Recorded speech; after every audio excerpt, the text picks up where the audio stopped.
নমস্কার দুলাল স্যার। নমস্কার, শুভ সন্ধ্যা। এসএসএলটি স্কুল কর্তৃক আয়োজিত সোমবারের সাপ্তাহিক বিলেরুনা পাঠচক্রে আপনাদের সকলকে স্বাগত জানাচ্ছি। আজকে সেশনে আমি পুরো এসএসএলটি টিম রয়েছে এবং আপনারাও রয়েছেন আমাদের এই সেশনের সাথে। আমার সেশনের শুরুতে আমি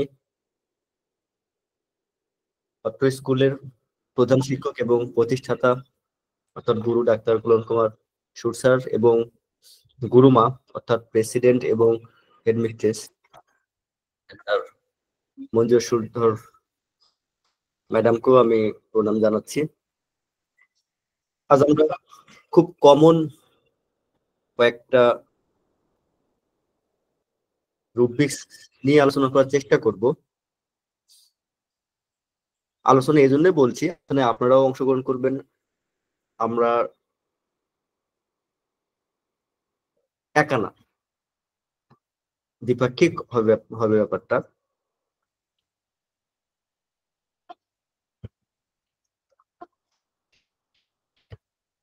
প্রথমে একটা কমন রুব্রিক্সে আসি, একদম খুব কাছাকাছি এবং সবারই জানা এই ধরনের রুব্রিক্স, যেগুলোর মেটাফর ব্যবহার হতেও পারে, নাও হতে পারে, তবে বিশেষ করে অ্যাকুইট ক্ষেত্রে এই রুব্রিক্সগুলো মেটাফর ব্যবহার প্রয়োজন হয় না। আবার শিশুদের ক্ষেত্রে তো প্রয়োজন হয় না, আবার অনেক ক্ষেত্রে প্রয়োজন হয়, তবে মেটাফর ইউজ খুব কম আমরা দেখতে পাই। সবার জানা রুব্রিক্স। আমার মনে হয় আমরা স্ক্রিনে 3টি রুব্রিক্স দেখতে পাচ্ছি। একটা হলো হোম ডিজায়ার টু গো।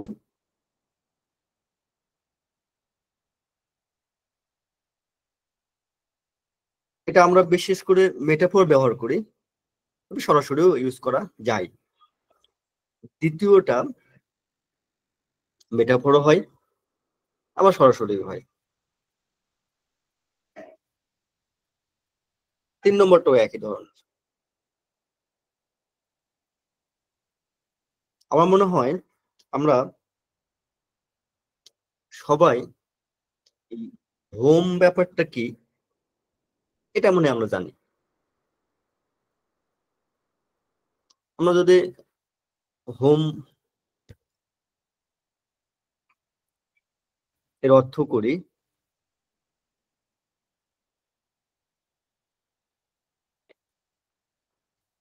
আমরা বাড়ি জানি, এই তো বাড়ি নামেই চিনি প্রাথমিকভাবে, আরো অনেক হতে পারে।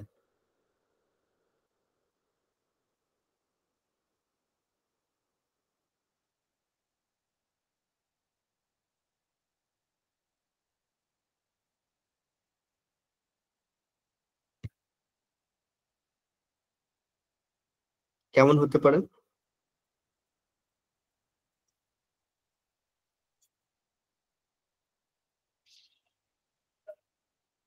হোম নিরাপদ আশ্রয় হতে পারে, কারণ আমরা জানি এরকম কথা, home is where the heart is, মানে যেখানে আমরা আত্মিক শান্তি পাই। এই তো হোম যদি বলা হয়, সেখানে আমরা আমাদের পরিস্থিতি বা আত্মপরিচয়ও তুলে ধরতে পারি হোমের মাধ্যমে। আর আত্মিক শান্তি যেখানে পাই, সেখানে তো স্বস্তিও পাই আমরা, তাই তো? এটা একটা মূলত হোম যেখানে, সেটা একটা প্লেস, একটা স্থান যেখানে আমরা আত্মিক শান্তি পাই, যেখানে আমরা নিজেকে ভালোভাবে প্রকাশ করতে পারি,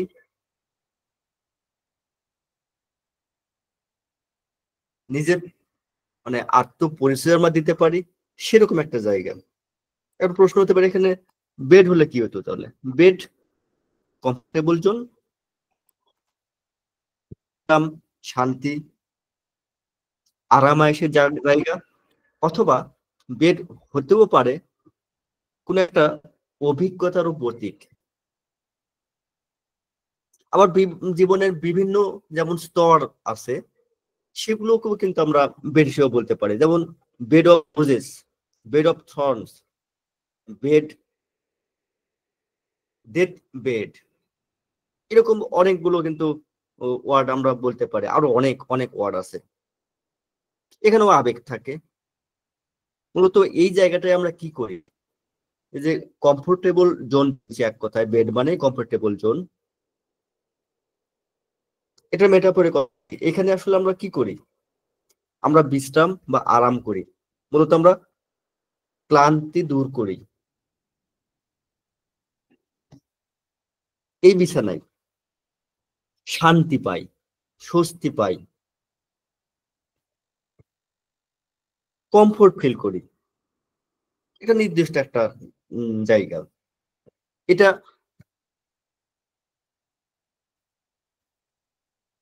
যদি বলেন তাহলে মানে একটা জায়গা, শুধু ফিলিংস না কিন্তু এখানে, যেখানে আমরা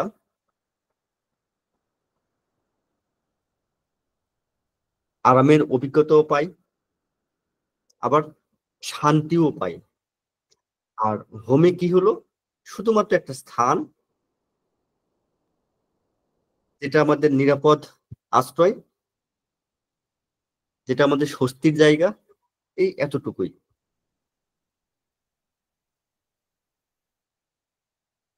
তো প্রথমে যেমন আছে রূপবিশটা, যে হোম ডিজায়ার টু গো,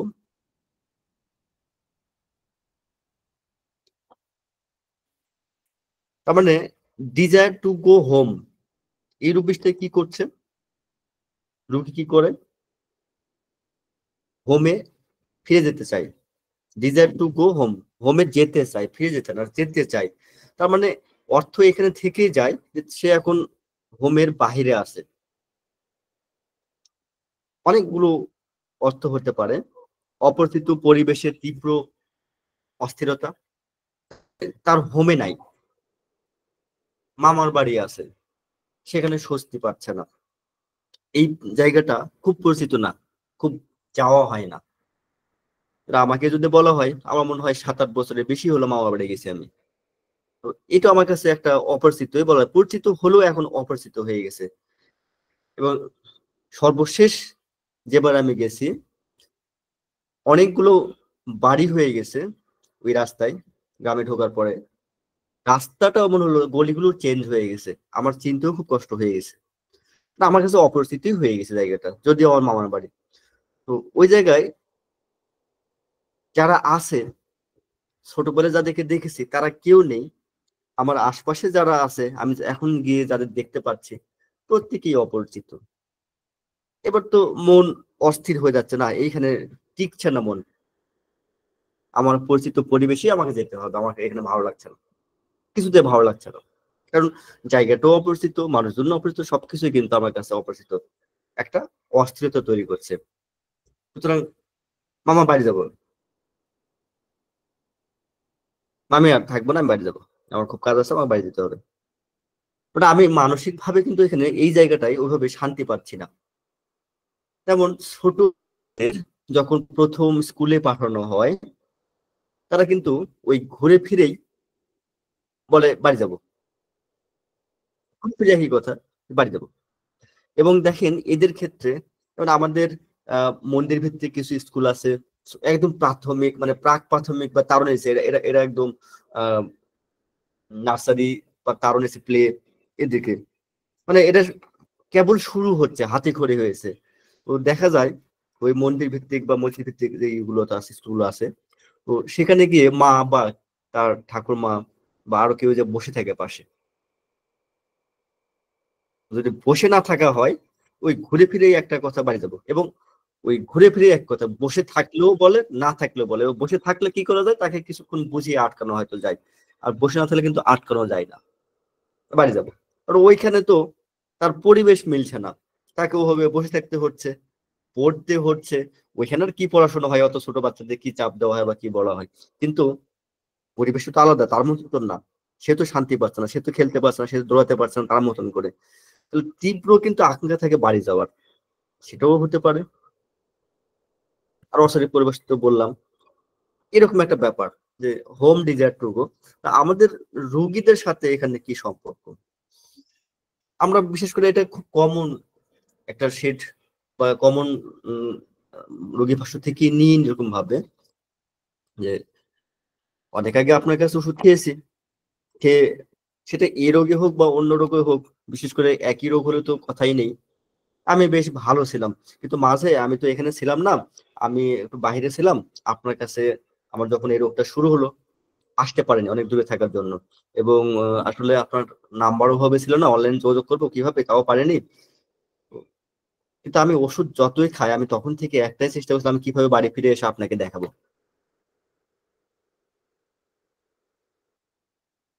এটা হতে পারে অন্যের চাপে অন্য জায়গায় দেখিয়েছে, কিন্তু ওর একটাই কথা যে আমাকে ওই ডাক্তার কাছে নিয়ে যাও। ছেলে মেয়ের কথা বা বাড়ির অন্যান্য কর্তাদের কথায় অন্য ডাক্তারবাবুর কাছে বাধ্য হয়েছে দেখাতে, কিন্তু একটাই কথা, আমাকে ওখানে নিয়ে দাও।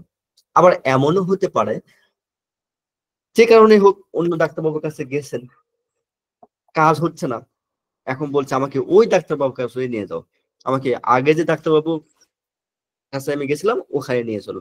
তো সেটাও কিন্তু হতে পারে। তো এখানে দেখেন বিশেষ করে স্বাভাবিকভাবেই ব্যবহার হচ্ছে, মেটাফোর খুব কম। এই কথাগুলো যতগুলো আমি কথা বললাম, যে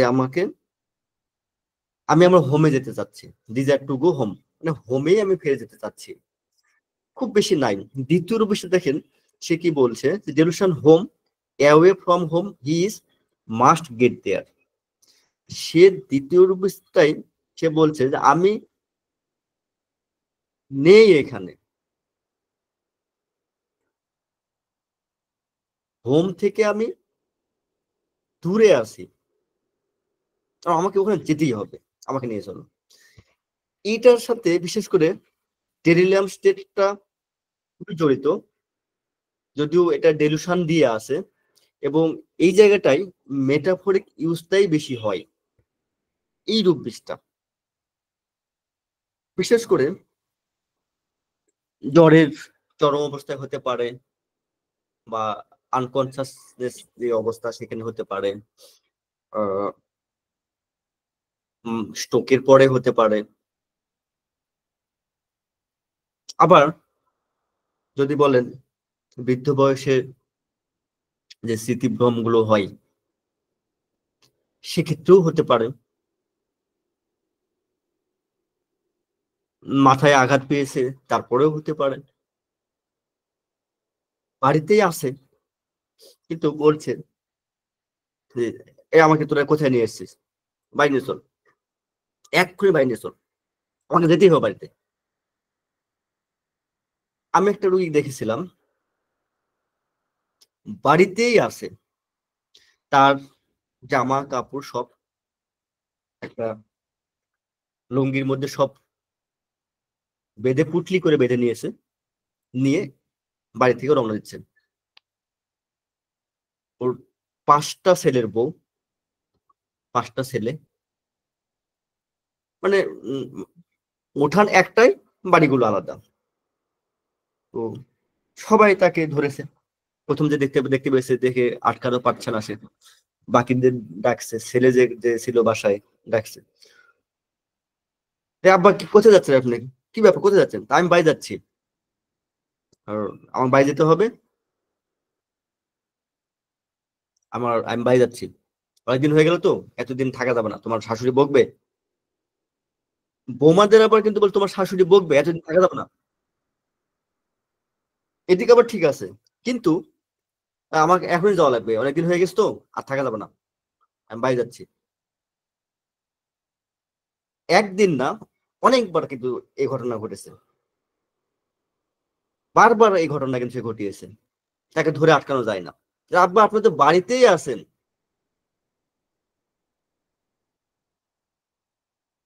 বউকে আবার বলছে, তার মানে শাশুড়িকে, বৌমাদের শাশুড়িকে বলছে, এই গুছিয়ে নাও, এখনই বাড়ি যাওয়া লাগবে, বেরো, এখানে অনেকদিন হয়ে গেছে, আর থাকা যাবে না, বেরো।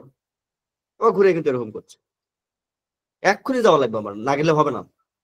বৌমাদের যেমন বলছে ঘুরে এসে যে শাশুড়ি বকবে, অনেকদিন হয়ে গেল, আবার তার ওয়াইফ কেও এরকম বলছে সব গুছিয়ে দাও, এখন যাওয়া লাগবে। ও কিন্তু বলে মনে করেন যে পোটলাটা নিয়ে বের হয়ে ছুটলো এবার।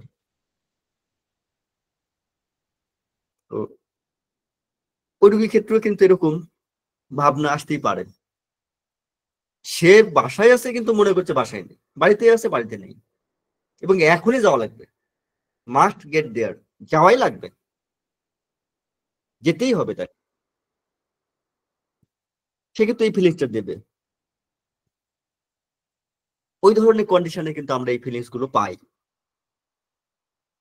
আর ওইখানে ওর পাশাপাশি একটু যদি আমরা খেয়াল করি, এই যে যেমন আমি যতটুকু বললাম, ওটা ডেলুশনের চাইতে ডেরিলিয়াম স্টেটটা কিন্তু বেশি মানে যুক্তিযুক্ত হয়।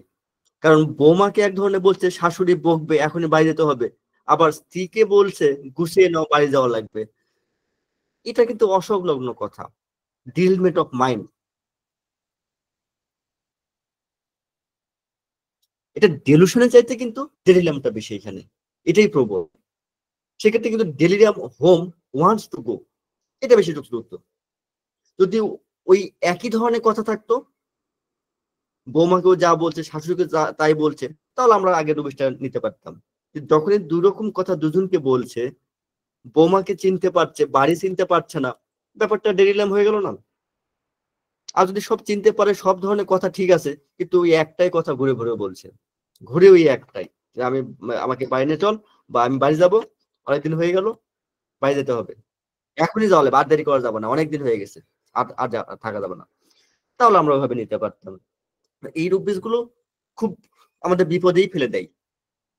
কখন হোম ডিজায়ার টু গো নেব, কখন delusion home away from home is must get there, আর কখন delirium home wants to go. তো আমাদের প্রত্যেক শিক্ষক, বিশেষ করে গুরু, প্রায় কিন্তু এই ব্যাপারগুলো আলোচনা করেন, যে কোনটা ডেলুশন, কোনটা ডেলিরিয়াম, প্রায় কিন্তু আলোচনা করেন। ডেলুশন কি, যারা নতুন তাদের জন্য, এটা এটা শুধুমাত্র যদি আমরা খুব ছোট্ট হবে, এটা ডেলুশন কিন্তু অনেক বড় পার্ট। যদি আপনারা মাইন্ড চ্যাপ্টার দেখেন, সে যে রেপার্টরি হোক, কেট হোক, সিনথেসিস কমপ্লিট, সিনথেটিক, যাই হোক না কেন, অনেক বড় একটা চ্যাপ্টার এই ডিলিউশন। এই ডিলিউশনে যদি আমরা শুধু সংজ্ঞাটাই দিই, অনেক বেশি আলোচনা করতে হবে, একটা ক্লাসে শেষ করা সম্ভব না। তো ছোট করে যদি বলি, ডিলিউশনটা কি, একটা সেন্সেশন, রোগীর একটা সেন্সেশন, সেটা সঠিক কি ভুল, এটা আমাদের জানার দরকার নাই, এটা প্রয়োজন নেই। এটা কেমন হতে পারে, ধরেন নব বিবাহিতা এক মহিলা, সে সবসময় কি চাই, মায়ের বাড়িতে একটু যাবো। ও 7 দিন না হতে কিন্তু মায়ের বাড়িতে ওর টান হতেই পারে, এটা স্বাভাবিক, এটা আমরা জানি, এটা স্বাভাবিক। এবার ধরেন প্রথমবার আমাদের যেটা হয়, অষ্টমঙ্গলে 8 দিনের মধ্যে যেতেই হয়, ঘুরে আসলো, নিয়ে চলে আসছে, 8 দিন পর মনে করেন আবার 3-4 দিন থেকে নিয়ে চলে আসছে, আবার 7 দিন হয়ে গেছে, আবারও যাবে, অনেকদিন হয়ে গেল মায়ের বাড়ি যাবো। এবার ওই মহিলা বলছে অনেক দিন হয়ে গেল, অনেক দিন হয়ে গেছে, আর তার হাজবেন্ড ভাবছে আরে এই তো 3 দিন আগেই আসলো। 3 দিন কি অনেক দিন?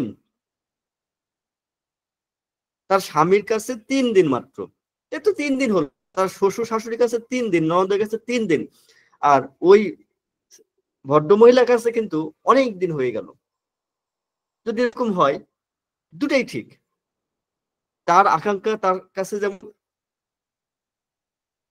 অনেক দিন, এটা তার সেন্সেশনে আসছে অনেক দিন হয়ে গেছে, আর এই 3 দিনে যে সেন্সেশন, তারাও ঠিক, সেটাও মনে করেন ঠিক, ওইটাও তাদের সেন্সেশন, দুটাই ঠিক। এই যে দুজনের দুরকম সেন্সেশন, দুটোই কিন্তু সঠিক, আবার একজনের যদি ধরি, মানে দুই পক্ষ যদি নেওয়া হয়, তাহলে ভদ্র মহিলার কাছে তাদের সিচুয়েশনটা ভুল না, এটা তো অনেক দিন হয়ে গেল, আমার কাছে এটা তো অনেক, এটা কি করে ওরা 3 দিন বলছে, এটা তো অনেক সময় হয়ে গেছে, তো সে ওটা ভুল ধরছে।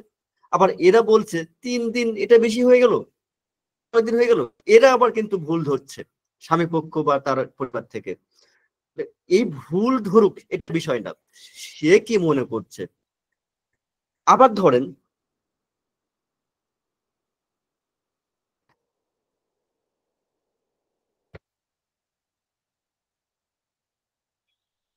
ধরেন আমি আজকের একটা কথা বলি, কথার কথা, বা আপনার ক্ষেত্রেই হোক। আজকে একজন, আমাদের মধ্যে একজন ডাক্তারবাবু 30 জন রুগী দেখেছেন। আমার এই শহরেই আরো অনেক ডাক্তার আছে যারা 100 বেশি রুগী দেখেন এই হোমিওপ্যাথিতেই। যে 30 জন দেখেছেন, আবার কেউ 3 জনও দেখেছেন, আবার কেউ হয়তো পায়নি ওই দিনে। এবার যে 100 জন দেখেছে, সে ওই 30 জনের কথা শুনে বলছে, 30 জন, এটা একটা হলো নাকি, এটা একটা ব্যাপার নাকি, এটা যখন তখন পাই আমি, ও বৃষ্টির দিনেও পাই। যে আজকে 30টা দেখেছে, সে তো 3-4টা দেখে হয়তো প্রতিদিন, আজকে 30টা বেশি, অনেক বেশি দেখে ফেলেছে আজকে। যে 3-4টা দেখে, সে আজকে 30টা দেখে বলছে অনেক বেশি দেখে ফেলেছে। আর যে 100 জন দেখে, সে বলছে 30টা একটা ব্যাপার হলো নাকি, এটা তো প্রতিদিনই হয়, এটা যখন তখন হয় আমার। যদি বাড়ি থেকে কেউ বেরো না হতে পারে, যদি কারফিউ থাকে, তাও আমি দেখি তো, ও আমার 80টা পার হয়ে যায়। এই দুজনের সেন্স কিন্তু দুরকম, কিন্তু দুটাই ডেলুশন, দুজনেই সঠিক। যে 100 জন রুগী দেখে, সে 30টাকে ছোট মনে করছে, ছোট সংখ্যা, সেটাও ডেলুশন। আবার যে 30টা রুগী দেখেছে, দেখে 5-7টা বা 3টা, তার কাছে একটা বড় ফিগার মনে হচ্ছে, এটা বড় ফিগার, আর ওর কাছে কি হলো, ছোট ফিগার, এটাও সেন্সেশন। আবার ধরেন,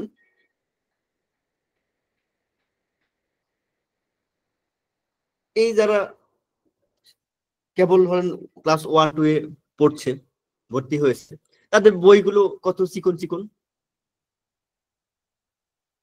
এই ধরনের শিশুর কাছে, এই কথার কথা, আমি এরকম একটা বই নিয়ে গেছি, এটা হলো পাঠকের একটা রেপার্টরি। এই বইটা দেখে ওই শিশু বলছে, ওই বাচ্চা বলছে, এত বড় বই।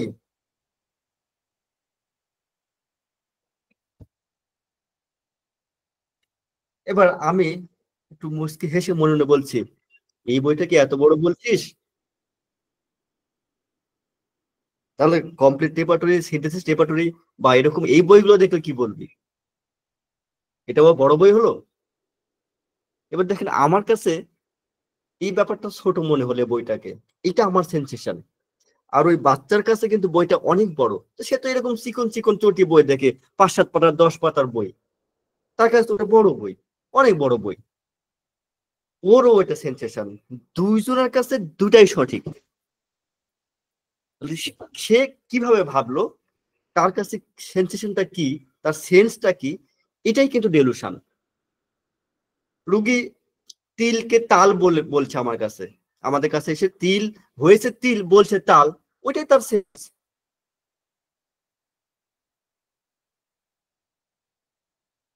সিস্টকে সে টিউমার বলছে, বলুক, ওইটাই সেন্সেশন। আমরা মনে মনে হাসতেই পারি, অসুবিধা নেই, তো সে তো জানে না ওইটা, জানলেও তার সেন্সই ওইটা, অসুবিধা কি। এটাই কিন্তু ডেলুশন। দড়িকে সে সাপ বলতেই পারে একজন, তার সেন্সই হলো ওইটা, দড়িকে সে সাপ দেখতে পাচ্ছে, অসুবিধা নাই তো, ভুল হোক, কিন্তু ওইটাই তার সেন্স, এটাই ডেলুশন। একজন কোটিপতি যদি বলে আমার আরো 10 কোটি দরকার, তার মানে সে পড়ে আছে, তার সেন্স কি, সে গরিব, আরো দরকার। আমরা ভাবতেই পারে, আরে কোটিপতি হয়েও সে টাকা টাকা করে, শুধু টাকা টাকা করে, হতেই পারে, করতেই পারে, সেজন্য তো ডেলুশন পড়িস। ওর 99 ধাক্কা সব সময়, ওর কিন্তু 100 কখনো হবে না, মোটেও হবে না। তো ওইটাই তার সেন্স। আর কারোর কাছে কিন্তু দেখা যাচ্ছে 1000 টাকা থাকলে সে ধনী, এটাও তার সেন্স। এটাই ডেলুশন। তো এতক্ষণ এটা আলোচনা করলাম শুধুমাত্র নতুনদের বোঝানোর জন্যই, যে এই যে সেন্স কিভাবে নিচ্ছে। আবার যদি আমরা আরেকভাবে ভাবি, যে রুগী যা বলে আমাদের কাছে, যা ব্যাখ্যা করে, প্রত্যেকটা ডেলুশনের মধ্যে পড়ে।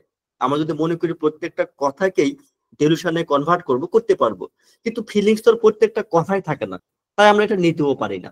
সবগুলো কথাকে ধরতে পারেন, যেখানে ফিলিংস থাকে, যেখানে রুগীর চাওয়া থাকে, অর্থনীত চাওয়া থাকে, আবেগজনিত কথা থাকে, শুধু তর্কটুকুই নেই। সেটা ডেলুশনের মধ্যেও আসতে পারে, ডেলিরিয়াম আসতে পারে, ফেয়ার আসতে পারে, অ্যাংজাইটির মধ্যেও আসতে পারে, বা আরো অন্যান্য কিছুর মধ্যেও আসতে পারে। তো আমরা সেভাবে যেতেই পারি। তো আমরা এখান থেকে আলোচনার মোড়টাকে একটু ঘুরে নিয়ে যাবো এবার। এটা সবার জন্য। এতক্ষণ হয়তো যারা সিনিয়র তারা একটু বিরক্তই হবেন, যেগুলো জানা জিনিস কেন বারবার আলোচনা হচ্ছে। তো আপনারা কিছু মনে করবেন না, এটা নিয়ে একটু ভাবে এবার। একজন রুগী, আমি যতক্ষণ কেস টেকিং করেছি, পুরো সময়টা জুড়েই তার কথার যে প্রসঙ্গ, যা বলতে চাচ্ছে, যা বলছে, ওই একই বিষয়। এই রুগীটা ভ্যান থেকে পড়ে গেছে, গিয়ে তার হাতে লেগেছে।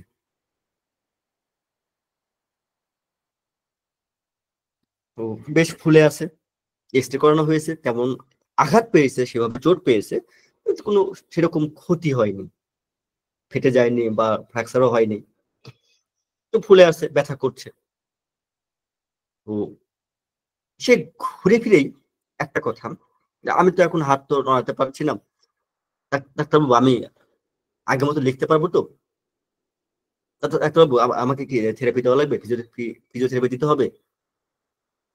ঘুরে ফিরে যেদিকেই নিয়ে যাওয়া হচ্ছে, ওর একই কথা, আমি আহ, লিখতে পারবো তো? আচ্ছা ডাক্তারবাবু, আচ্ছা ফিজিওথেরাপি দিলে কি হয়, কেমন হয়? ফিজিওথেরাপি কি আসলে লাগবে? ডাক্তারবাবু আচ্ছা আমি লিখতে পারবো তো? আচ্ছা কয়দিন পর ডাক্তারবাবু আমি লিখতে পারবো? আচ্ছা ডাক্তারবাবু এই ফিজিওথেরাপি কেন কেন দেওয়া হয়, মানে এরকম ক্ষেত্রে কি দেওয়া হয়?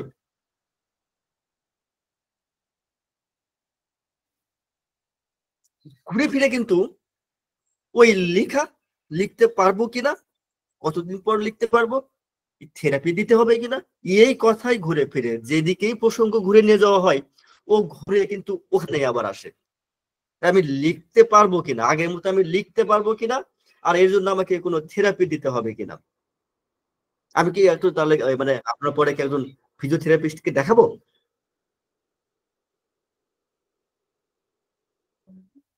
এর যে প্রসঙ্গ, এর কথার যে প্রসঙ্গ, প্রসঙ্গ কিন্তু একটাই, যে আমাকে, মানে আমি লিখতে পারবো কিনা,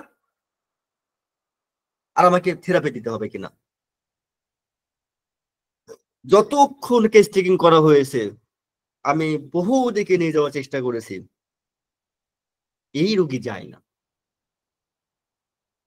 এর বিষয় ও চেঞ্জ করে না। ও যা বলছে ওই একই বক্তব্য ঘুরে ফিরে, ওই একই বক্তব্য ঘুরে ফিরে, লিখতে পারবো তো,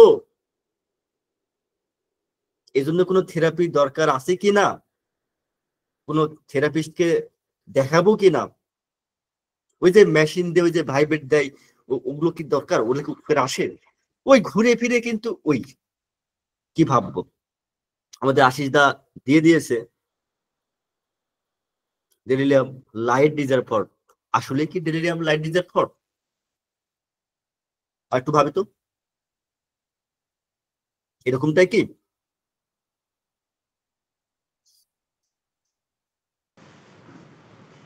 রুগীর বক্তব্য কিন্তু চেঞ্জ হচ্ছে না। ওর যে বক্তব্য, বক্তব্যের যে প্রসঙ্গ, মূলত এখানে বক্তব্য ঠিক না, বক্তব্যের যে প্রসঙ্গ, প্রসঙ্গ কিন্তু চেঞ্জ হচ্ছে না। লিখতে পারবো কিনা, আর থেরাপি দিতে হবে কিনা, মানে থেরাপির প্রসঙ্গ আর লেখার প্রসঙ্গ, এই জায়গাটা চেঞ্জ হচ্ছে না, কোনোভাবে চেঞ্জ করা যাচ্ছে না। কি হবে আশিস দা?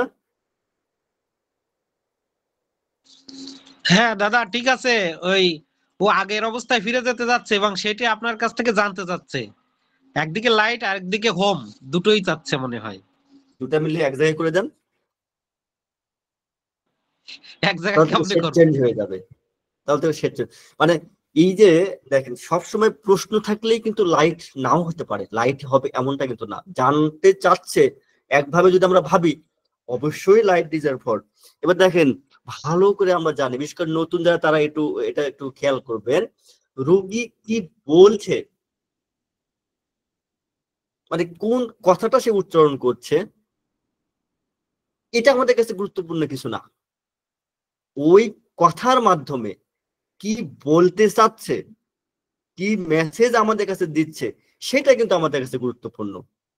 হতে পারে সেটা প্রশ্নবোধক বাক্য, তার মানে লাইট ইজ আর ফর নাও হতে পারে, আবার হতেও পারে। মেসেজটা যদি জানার জন্য হয় তাহলে নেব, আর যদি মেসেজটা যদি জানার জন্য না হয়, নেব না।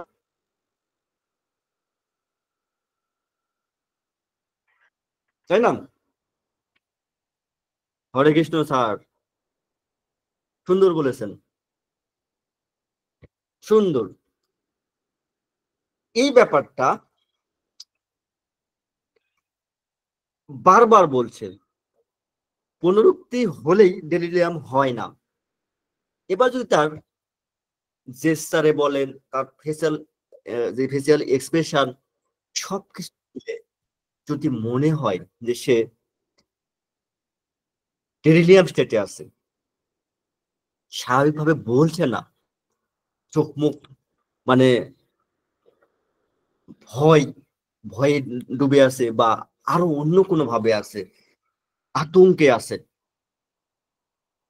এবং তার কথা বলছে, মনে হচ্ছে, দেখাচ্ছে ওর বুক ধড়ফড় করছে, কথা আটকে যাচ্ছে, নিঃশ্বাসে মনে হচ্ছে কষ্ট হচ্ছে, ও প্রশ্ন করছে, ওভাবে বলে যাচ্ছে, ওই কথাটাই বারবার বলছে, আতঙ্কে আছে মোট কথা, আমরা ধরতেই পারি একটা রূপ বিষ। বারবার বলছে, প্রসঙ্গ চেঞ্জ করছে না তো, delirium same subject all the time, talking about the, সে talking about the same subject, same subject, কিন্তু তার যে প্রসঙ্গ, বিষয়বস্তু এক, একই বিষয়ে সে কথা বলে যাচ্ছে, ডেলিরিয়াম, ডেলিরিয়াম ওয়েতে, ডেলিরিয়াস হয়ে একই ভাবে কিন্তু বলে যাচ্ছে, একই ভাবে বলে যাচ্ছে, একই কথা, প্রসঙ্গ চেঞ্জ হচ্ছে না। এবার যদি তা না হতো, যদি জানার জন্যই হয়, তাই তবে এটা কি ভালো হবে, মানে এটা আমি কি লিখতে পারবো? তাই তবে এটা কি ফিজিওথেরাপি দরকার লাগে? জাস্ট নর্মাল ওয়ে, ক্যাজুয়াল ভাবে, ব্লাড ডিজার ফর, অবশ্যই ব্লাড ডিজার ফর। আরো যদি এই লাইট ডিজার ফরটাকেই যদি একটু অন্যভাবে আবার বলে, যেটা প্রথম বার আশিস দা দিয়ে দিছিলেন, যে ডেলিরিয়াম লাইট ডিজার ফর, সেটাও হতে পারে। কিন্তু এইখানে আমার যেটা বোঝানোর যেটা যে পয়েন্ট, মূলত আমি যেটা বোঝানোর চেষ্টা করছি, সেটা আরো অন্য কিছু হতেই পারে, ডেলিয়াম লাইট ডিজার ফরও হতে পারে। তো আমার বক্তব্য হলো এখানে সেম সাবজেক্ট, যদি কনফার্ম করতে পারেন এখানে যে সে একই সাবজেক্ট নিয়েই কথা বলছে, সেম সাবজেক্টের মধ্যেই আছে, এটা যদি কনফার্ম করতে পারেন, সেটা যদি ডেলিরিয়াস ওয়েতে হয়, তাহলে এই রূপটা আপনি ধরতে পারেন, পেট্রোলিয়াম এখানে সিঙ্গেল মেডিসিন, সে ডেলিরিয়াস ওয়েতে সেম সাবজেক্ট নিয়ে কথা বলছে, একই বিষয় নেই, একই প্রসঙ্গ, প্রসঙ্গের কিন্তু কোনো চেঞ্জ নাই। এটা একটা। এবার দেখি আর একটা প্রসঙ্গ যাই, আমরা আর একটা প্রসঙ্গে যাওয়ার চেষ্টা করি। দেখেন, এই একটা রুব্রিক্সের মধ্যেই থাকবে, আর কোনো রুব্রিক্স হবে না তা কিন্তু আমি বলতে চাচ্ছি না, অন্য কোনো রুব্রিক্স হবে না তাও বলতে চাচ্ছি না। যদি এইরকম হয়, আপনি এভাবে ভাবতে পারেন, আপনার স্মৃতিতে এটা যোগ করে নিতে পারেন। বিচার তো করবেন আপনি বসে থেকে। আপনি আপনার যখন চেয়ারে থাকবেন, সম্পূর্ণ দায়িত্ব আপনার, এবং আপনি ওখানে কিন্তু সেরা। আপনার ফিলিংসটাই কিন্তু ওইখানে প্রবল। এবার দেখুন আরেকটা সেটে যদি যায়,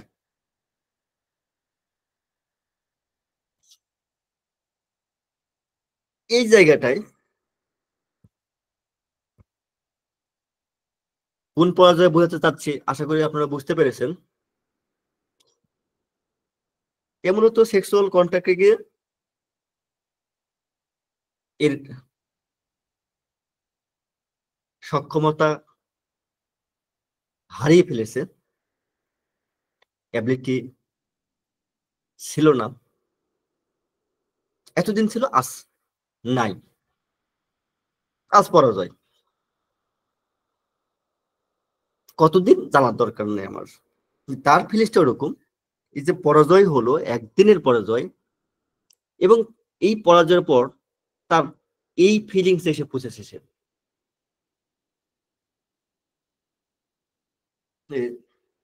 অনেক, মানে সে এসে, ডাক্তারবাবু ওর সব শেষ হয়ে গেছে, সব শেষ হয়ে গেছে, সব শেষ, সব শেষ। শেষ মানে, আরে শেষ মানে কি, সব শেষ সব। এই ঘুরে ফিরে শেষ মানে কি, সব শেষ। শেষ মানেও সব শেষ।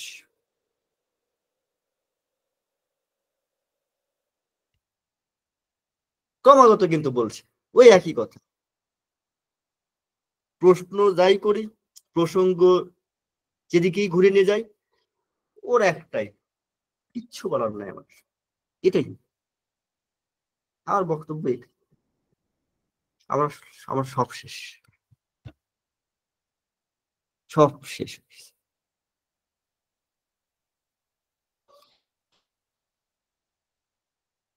সব শেষ।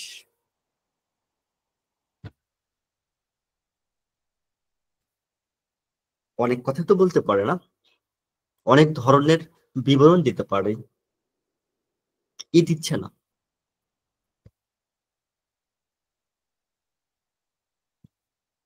মান সম্মানের ব্যাপার, এটা হলে কেমন দেখায়, এটাই তো আমাদের আহ, মানে দরকার, এছাড়া তো চলা যায় না, এসে কিচ্ছু না, কোনো কিছু বলছে না। এর সব শেষ হয়ে গেছে, ওই সব শেষের মধ্যেই আছে। মানে এমন কথা, ওর ভাষাও শেষ, শব্দও খুঁজে পাচ্ছে না, মানে কোন শব্দ দিয়ে কি বলবে সেটাও মনে হয় তার কাছে আর নাই, সবই শেষ হয়ে গেছে, সব শেষ। এইটাতে কি ধরবো, এই ফিলিংস কি ধরবো,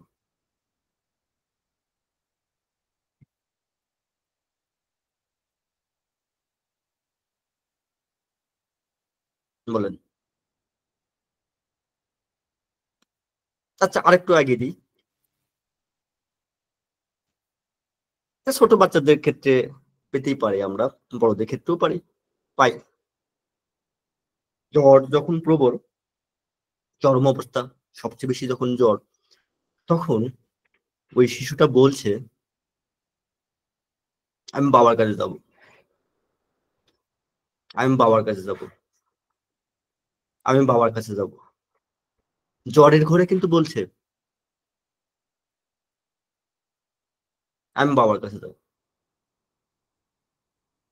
হতে পারে বাবা তার কাছেই আছে, এমন হতে পারে বাবার কোলেই আছে, কিন্তু সে ওই বলছে আমি বাবার কাছে যাব, আমি বাবার কাছে যাব, আমি বাবার কাছে যাব। কি হবে, এই দুটো ফিলিংস কিন্তু একই এখানে, দুটার যোগসূত্র এক জায়গায় করুন। মাইন্ডা দুটাকে এক জায়গায় করতে হবে, দুটা ফিলিংস একই। আপনি একদিক দিয়ে ভেবেছেন, আপনারটাও ঠিক, সুন্দর ভাবনা আপনার, তবে এই দুইটা মিলে যদি আপনি একভাবে একই সূত্রে গাঁথেন তাহলে কি হবে? এবার একটু ভাবেন। আমি বাবার কাছে যাবো, আমি বাবার কাছে যাবো, আর কি? আমার সব শেষ হয়ে গেছে। ওই রুগীটা বলছিল আমার সব শেষ, আমার সব শেষ হয়ে গেছে। যোগসূত্র কি?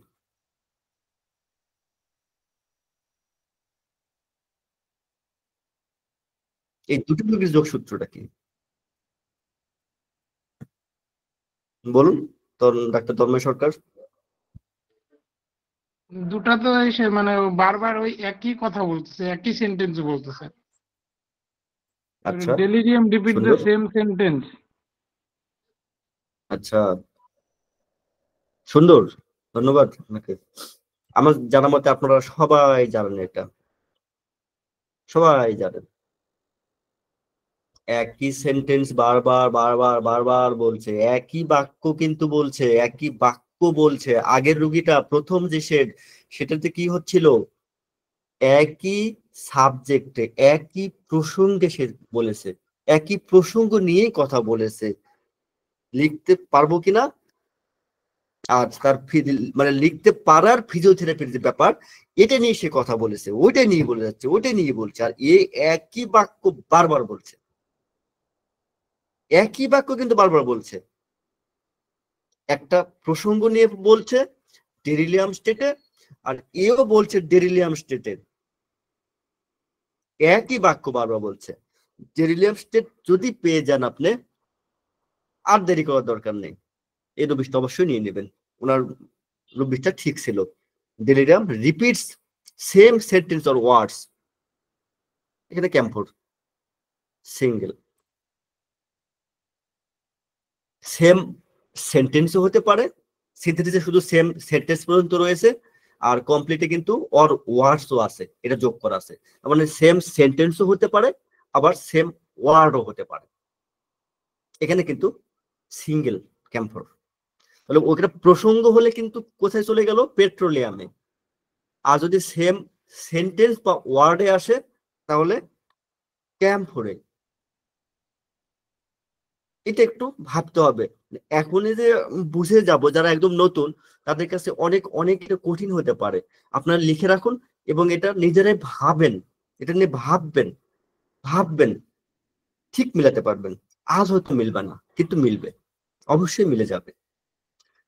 তো এইখানে আমি শেষে যেই আহ ব্যাপারটা আলোচনা করলাম, শেষের যে কথাটা, যে বাচ্চার ক্ষেত্রে, যে বাচ্চা হয়তো তার বাবার কোলেই আছে, বাবার কোলে থেকেই বলছে আমি বাবার কাছে যাব, আমি বাবার কাছে যাব, তো কোলেই আছে। এক্ষেত্রে আর একটা রুব্রিক্স আমাদের খুব আহ নজর কাড়ে, ঝামেলা পাকিয়ে দেয়। সেক্ষেত্রে কি হতে পারে? মানে আমাদের এখানে যদি আমি এখন ছেড়ে দিই, আপনারা হয়তো এখনই প্রশ্ন করে বসবেন এই ব্যাপারটাই। তাহলে এটা ক্যাম্ফোরা স্ট্যামোনিয়ামের মধ্যে পার্থক্য কি হবে? তাহলে স্ট্যামোনিয়াম হলে কি করবে? কারণ ওইখানে স্ট্যামোনিয়াম একটা শেড আছে, খুব সুন্দর। ওই ক্ষেত্রে যে বাবার কোলে থেকে বলছে বাবার কাছে যাব, মায়ের কোলে আছে কিন্তু বলছে মায়ের কাছে যাব।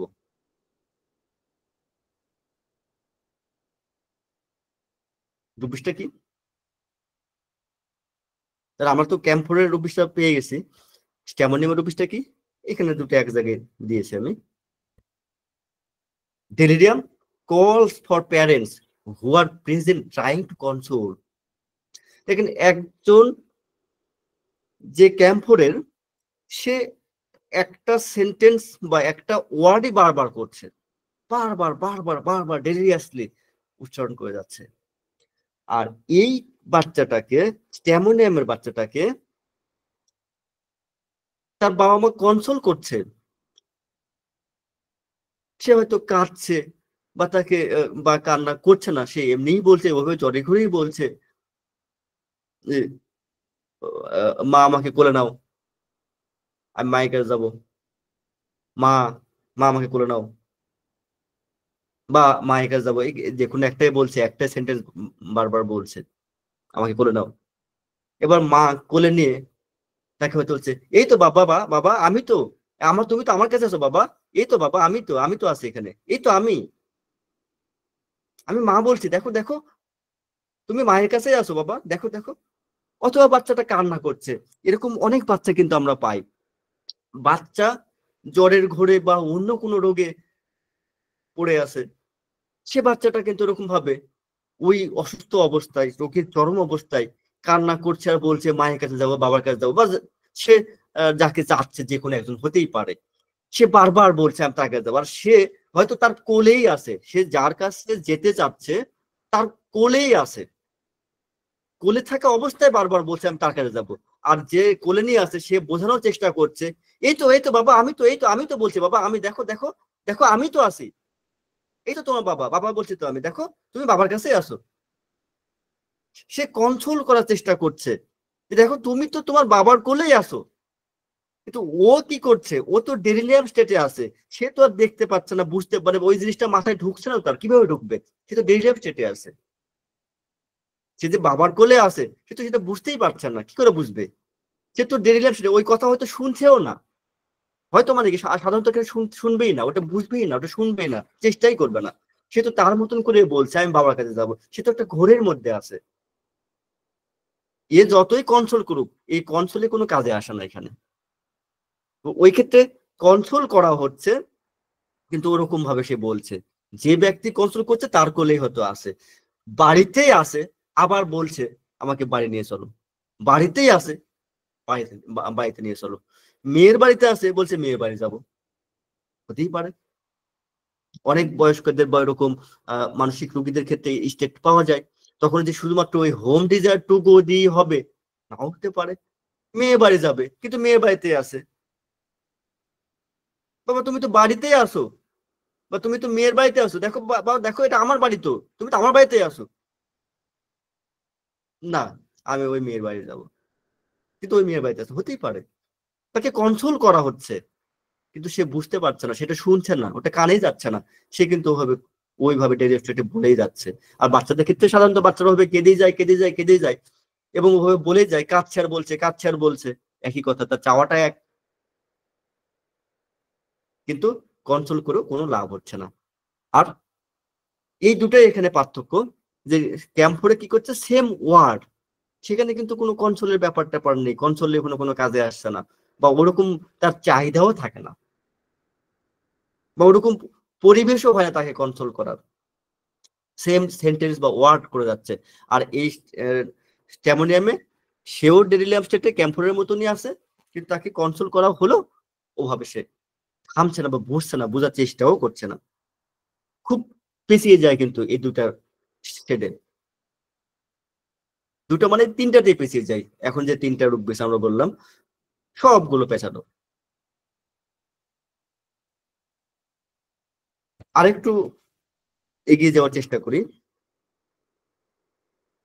আর একজন রুগী বলছে নর্মাল স্টেটে, একদম নর্মাল স্টেটে এসে বলছে এই রুগীটার চুল পড়ে যাচ্ছে, পাতলা হয়ে যাচ্ছে। তো সে ঘুরে ফিরে একটা কথা বলছে, এরকম ভাবে বারবার বলছে আমার চুল পড়ে যাচ্ছে, আমি তো টাক হয়ে যাচ্ছি, আমার তো চুল নাই হয়ে যাচ্ছে। তারপর দেখেন আমাদের চুল তো নাই হয়ে গেল,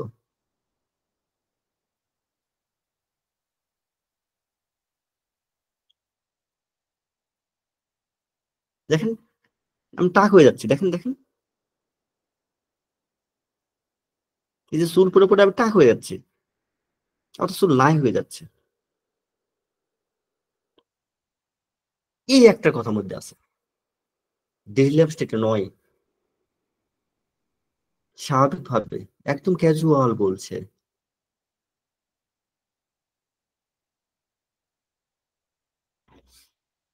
আমার চুল কমে যাচ্ছে, আমি টাক হয়ে যাচ্ছি, আমার মাথায় দেখেন টাক পড়ে যাচ্ছে।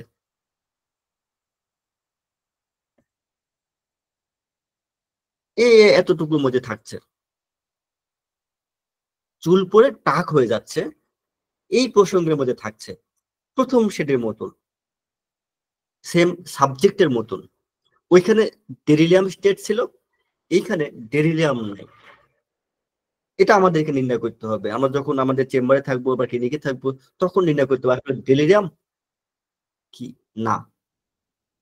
সাধারণ, এটা কি সাধারণ স্টেট, জেনারেল, না ডেলিরিয়াম। তো এখানে ডেলিরিয়াম নেই, আর ওখানে ছিল। যদি না থাকে তাহলে আমরা কি ভাব,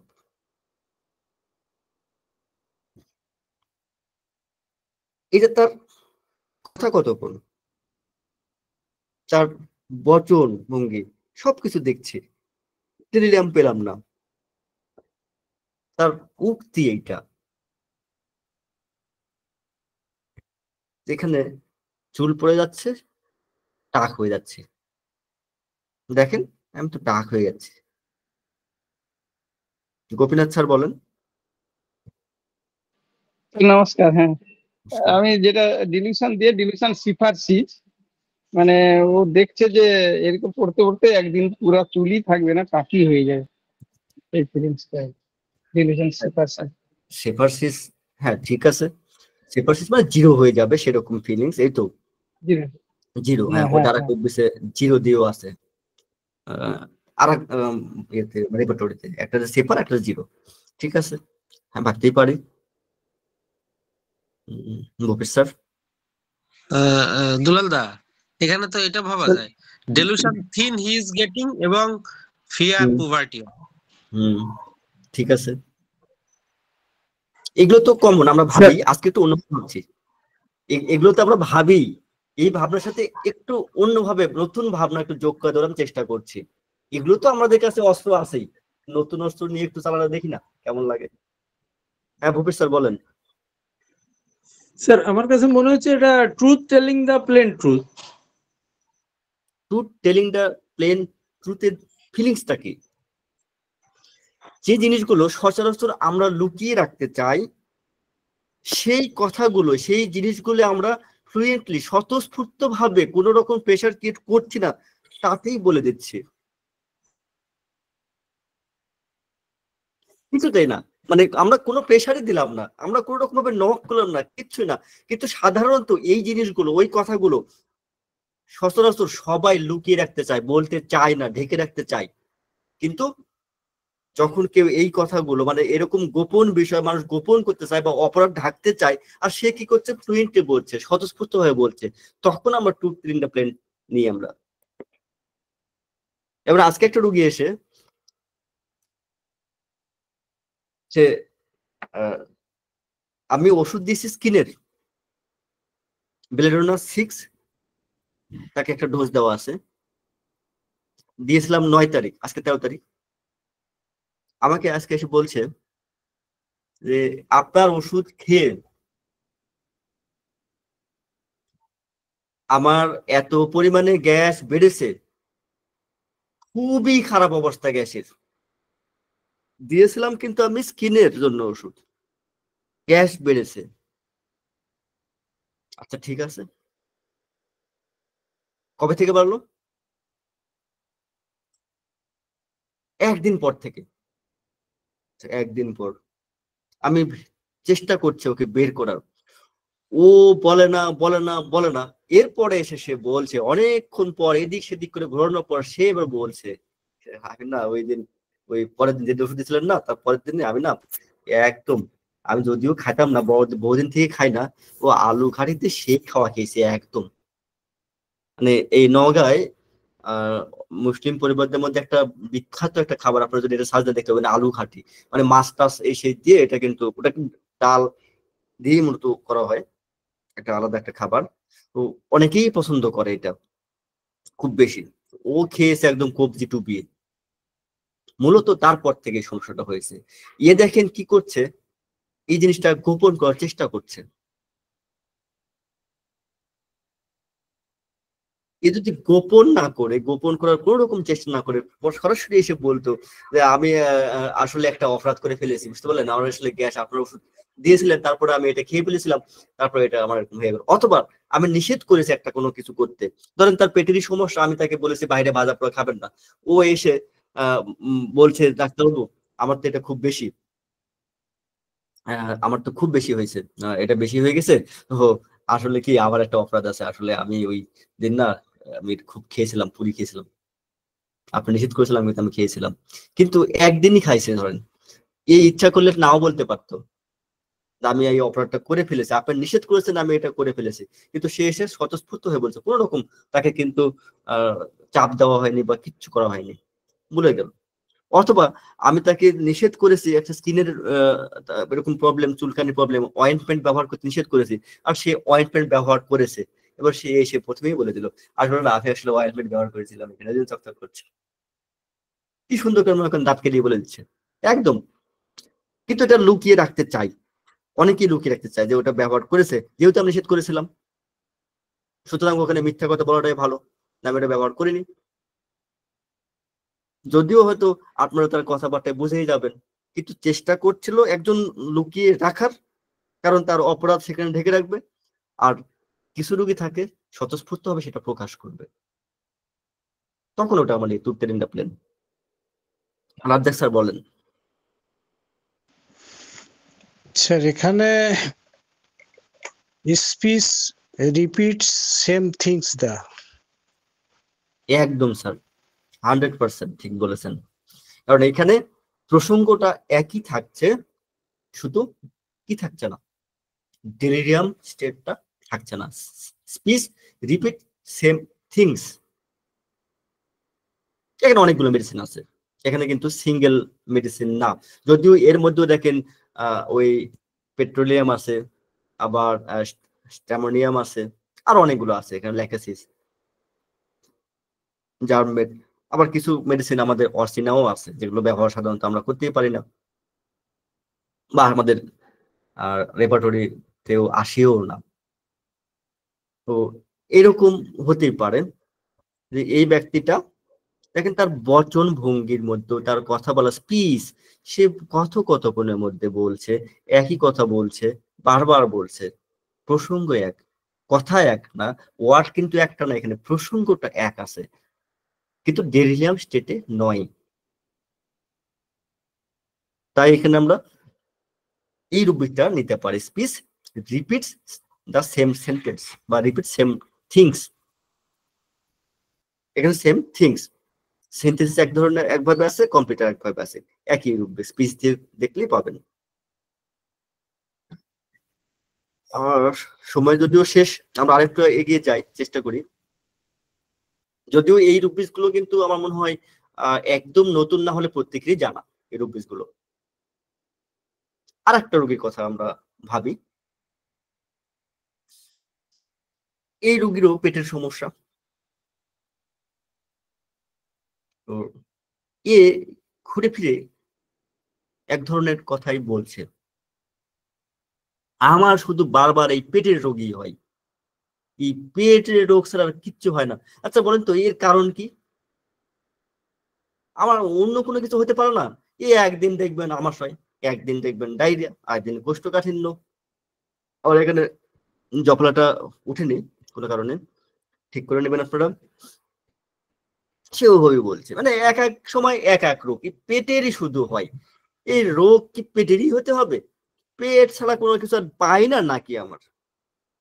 পেট সিরে দেখতে মন চায়, আসলে আছেটা কি এর ভিতরে? পেটের রোগী কি হওয়া লাগবে সব সময়?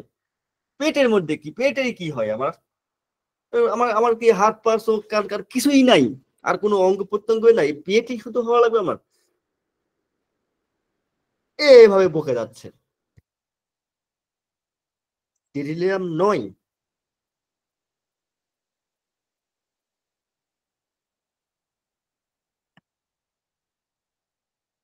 কারণ কি এর? আমার যে বারবারে পেটেরই রোগ হয়, পেটেরই পীড়া হয়, বারবার হয়, বারবার হয়, কারণ কি এর? এখানেও মনে হচ্ছে লাইট রিজার্ভ হওয়ার, পেট ছাড়া আর কিছু নাই, আর কিছু হতে পারে না, পেটেরই কেন? আবার ধরুন এমন হতে পারে, আমি অনেক রোগী এরকম পেয়েছি, আলোচনাও করেছি, আপনার সমস্যাগুলো বলুন, আমরা শুরু করে দিলাম বলতে, ওই আমার না শুধু এই প্রস্রাবের একটু সমস্যা, আর কিছু না, প্রস্রাবেরই সমস্যা, ওই একটু জ্বালাপোড়া করে এই আর কি। বলেন না, ওই তো ওই প্রস্রাবই তো, ওই বললাম না যে জ্বালাপোড়া করে।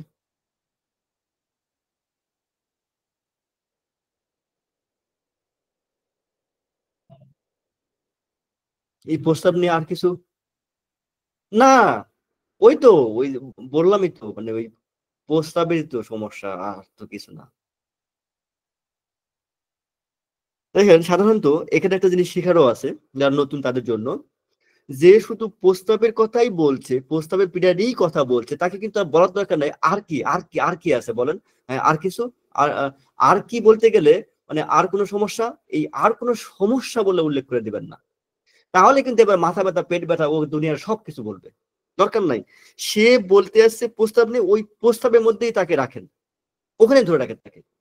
ও ওইটা নিয়ে আর কি বলছে, ওইটাই তো তার রোগের চরম অবস্থা, ওইটাই তার রোগ, ওই রোগ নিয়ে আসছে, ওই চরম অবস্থা সে বলুক। তার ওই ব্যক্তি কি, তার মেন্টাল স্টেট কি, তার যেটা আমরা বলছি আউটবাস্ট কি হচ্ছে। আমরা কেন প্রস্তাবের রোগ নিয়ে এসে তাকে কেন মাথা ব্যথার মধ্যে টেনে নিয়ে যাবো, জ্বরের মধ্যে টেনে নিয়ে যাবো, তার অলসির মধ্যে কেন নিয়ে যাবো, দরকার নেই। ওই প্রস্তাব নিয়ে আর কিছু বলবে কিনা তাকে ওইভাবে রাখতে হবে। আমরা যে প্রশ্নগুলো করব বা লিড দিব সেটা যেন ওই আঙ্গিকেই হয়, ও যেন প্রস্তাবের মধ্যেই থাকে। যদি যেতে হয় ও যাক, আমরা যাব না। মানে আর কিছু বলবেন এই কথা বললেও কিন্তু অন্যদিকে চলে যেতে পারে, দরকার নাই আমার। এই প্রস্তাব নিয়ে আর কিছু বলার আছে আপনার, মানে আপনার এই যে কষ্ট নিয়ে আপনি বলছেন এটা নিয়ে আর কিছু বলার আছে, এইভাবে বলতে পারেন আপনি, এটা আপনার মতো করে আপনি গুছিয়ে বলেন, কিন্তু প্রস্তাব থেকে আপনি টেনে ওকে বের করেন না, ওর মধ্যেই রাখেন। ও ওইটা নিয়ে বলছে, ওটা নিয়ে বলুক। তো সেই রুগীকে আমরা যতই বার নক করি যে আর কিছু বলবেন কিনা, আর কিছু বলবেন কিনা, এই ব্যাপারে আর কিছু বলা আছে কিনা, আর কোনো বক্তব্য আছে কিনা, না ওই যে বললাম ওই জ্বালাপোড়া করে, ওই তো ওই প্রস্তাবেরই সমস্যা, আর কিছু না, ওই প্রস্তাবেই তো, ওই ঘুরে কিন্তু ওর মধ্যে আছে, ওর প্রস্তাব থেকে কিন্তু ওকে আর বের করা যাচ্ছে না। অনেক রোগী এরকম পাওয়া গেছে এবং খুব চমৎকার ফল দেয় এই মেডিসিনে, এখান থেকে আমরা তাকে কোনোভাবে বের করতে পারছি না। Talking disease only once. একদম ঠিক বলেছেন। মানে আমি রিসেন্ট এরকম এসটিডি পজিটিভ এর একটা কেস পেয়েছিলাম, ওই ঘুরে একই কথা বলে, ওই ওই আবার এটাই তো বললাম না, ওই যে ওই একটু পুজ হয়, একটু ইয়ে হয়, ওই আর কি, ওই একটু জ্বালাপোড়া করে, একটু পুজ বের হয়, রস হয়, এই আর কি। দাদা এরকম ক্ষেত্রে আমি আসলে মিসগাইড করে অন্যদিকে টার্ন করে নিয়ে গেছি অনেককে, ওই কথার ওই মার প্যাচ ঠিক মতো হয় নাই তো সুইং করে গেছে, আর তাও আর একদিক ঘুরে চলে গেছে। না এটা আমিও ভুল করতাম। আজকে আজকে আপনি যেটা শিখালেন ওইভাবে প্রশ্ন করতে হবে খুব সতর্ক হয়ে, যে এই হ্যাঁ রোগ নিয়ে আর কিছু বলার থাকলে বলেন, কিন্তু ওই যে অন্য লাইন ধরায় দিলে ও অন্য লাইনে হেঁটে যায়। না অনলাইন যাবো দেখেছি। না তো। হ্যাঁ বলেন, হ্যাঁ হ্যাঁ আচ্ছা ঠিক আছে, হ্যাঁ হ্যাঁ হ্যাঁ হ্যাঁ, তারপর বলেন। এই যাচ্ছি, আমরা কিন্তু ওখানে আছি, কিন্তু ওকে টেনে কিন্তু আর কিছু বলবেন, আর কিছু বলতে বললে কিন্তু হ্যাঁ আমার আসলে রুচিও তো একটু কম, ও একটু তো পেটও ব্যথা করে, আমি কিন্তু নিয়ে গেলাম তাকে ডাইভার্ট করে, নিয়ে যাব না। সে গেলে যাক না, সে যদি বলে বলুক, হাজারটা রোগের কথা বলুক, কোনো অসুবিধা নাই তো, দুনিয়ার সব নিয়েও, সব রোগগুলো নিয়েও বলতে পারে। কিন্তু আমরা থাকবো ও যেখানে শুরু করেছে সেখানে শেষ করুক, আমরা তাকে ওখানে শেষ করার চেষ্টা করবো, সে যদি না করে না করবে, তাতে কোনো সমস্যা নাই, কিন্তু আমরা যেন তাকে টেনে কোথাও না নিয়ে যাই। এটা নতুনদের ক্ষেত্রে কিন্তু খুব মানে কাজে লাগবে। কখনোই কিন্তু আমরা যেন তাদেরকে ডাইভার্ট না করি, অন্য কোনো দিকে নিয়ে যাওয়া যায়। সে যেখানে গুরুত্ব দিচ্ছে, যেখানে বলতে চাচ্ছে, বলতে এসেছে সেটাই বলুক, আমরা শুধু সেখানে তাকে সাহায্য করব, তাকে বলতে যাতে স্বাচ্ছন্দ্য বোধ করে, সেজন্য আমরা হ্যাঁ ধরবো, হ্যাঁ তারপর বলেন আচ্ছা ঠিক আছে, তাকে হেল্প করব যাতে সে স্বাচ্ছন্দ্যে বলতে পারে, স্বতঃস্ফূর্ত হয়ে বলতে পারে, তার কাছে আপন হওয়ার চেষ্টা করব। অনেক রুগী যেমন এই রুগীটা ওই প্রস্তাবের কথা ছাড়া আর কিচ্ছু বলছে না, ঠিক আছে, এমনও হতে পারে সে আমার কাছে বলতে স্বাচ্ছন্দ্য বোধ করছে না, তাহলে তার আপন হতে হবে। আপন হয়ে গেলেন, তারপরেও তার পেটের মধ্যে ঢুকে গেলেন, মনের মধ্যে ঢুকলেন, বের হচ্ছে না, তার মানে ও বেরই করবে না, ওর মধ্যেই থাকবে। দরকার কি চেষ্টা করার, আর দরকার নাই তো। আমরা বিভিন্ন ভাবে দেখলাম, তার কাছের মানুষ হওয়ার চেষ্টা করলাম, বন্ধু হওয়ার চেষ্টা করলাম, তার ভাই বলেন, মা বলেন, বাবা বলেন, অনেক কিছু হওয়ার চেষ্টা করলাম, তার ভেতরে ঢুকলাম, মনের ভিতর ঢুকলাম না, সে আর কিছুই ধরা দেয় না, বলেই না। ঠিক আছে, আমরা তখন এই রুবিসটা ধরে নেব, ধরে রুবিসটা ঠিক আছে, talking this is only about ওনস medorrhinum. খুব সুন্দর কিন্তু এই রুবিসটা এখানে কাজে দেয়, এবং এই মেডিসিনটাও কিন্তু খুব ভালো ফল দেয়। আমি বহুবার এই রুবিসটা ব্যবহার করেছি। দুলাল দা স্লাইডটা একটু ব্যাকে দেন, ওইটা একটু স্ক্রিনশট নিব, কেবল যেটা দিছেন ওই লাল রঙের ব্যাকে। হ্যাঁ, এখানে মূলত এখানে লিখাই ফিলিংস একটু গন্ডগোল থাকতে পারে, কিন্তু চাওয়াটা কি, তার রোগীর যে ফিলিংসটা কি, তার মানে অসুস্থতা সম্বন্ধে সে অবিরত কথা বলে যাচ্ছে। তার যে রোগ বা অসুস্থতা সেটা নিয়ে সে অবিরত বলে যাচ্ছে, অবিরত বলে যাচ্ছে। ওই একটা অসুস্থতা নেই, ওই একটা কথা নেই বলে যাচ্ছে, বলছে বলছে বলছে, ওটা নিয়ে কিন্তু অবিরত বলে যাচ্ছে। স্যার রুব্রিকের স্লাইডটা আরেকবার দেখুন স্যার। হ্যাঁ, স্যার রুব্রিকের স্লাইডটা ঠিক আছে, অবিরত বলছে। তাহলে অনলি অ্যাবাউট ওনস ডিজিজ, সে শুধুমাত্র তার ওইটা নিয়েই বলছে, তার ওই প্রসঙ্গ কিন্তু তার ওই ডিজিজ নিয়ে। এখানে দেখেন সেম থিংস হতে পারে, হতে পারে সেম সাবজেক্ট হতে পারে, কিন্তু যেহেতু ডিজিজটা সে উল্লেখ করে দিচ্ছে, স্পেসিফিক ভাবে যেহেতু ডিজিজ সে উল্লেখই করছে, আমি ডিজিজ নিয়ে রুবিক ধরে নিব, তখন সেম সাবজেক্ট বা সেম থিংস নিয়ে আমার ভাবার দরকার নাই, যেহেতু সে তো রোগ নিয়ে বলছে আমাকে এখানে। তাহলে এভাবে কিন্তু আমরা রোগীর কথাগুলোকে বিভিন্ন ভাবে চিন্তা করে বিভিন্ন আঙ্গিকেও ভাবতেও পারি, রুব্রিক্সে রূপান্তরও করতে পারি। আমাদের ভাবনাগুলো এভাবে চেঞ্জ হতেও পারে। এখানে আশেপাশে বলেন অনেক ধরনের রুব্রিক্স থাকতে পারে, জিডি করার জন্য আসতেই পারে, তো আমরা এভাবে ভাবতে পারি। বিশেষ করে নতুনদেরকে বলবো, আজকে অনেকগুলো রুব্রিক্স আপনাদের জন্য, প্রথমের জন্য নতুন একটা রুব্রিক্স এখানে নেই, এভাবে আপনারা ভাবতেই পারেন। এবার ছোট্ট একটা আর শেড, এই প্রসঙ্গ নয় এমন একটা শেড নিয়ে আলোচনা করার চেষ্টা করব, ছোট্ট একটা শেড একদম, আপনারা যে কেউ অংশগ্রহণ করতে পারবেন এই শেডে। সেটা হলো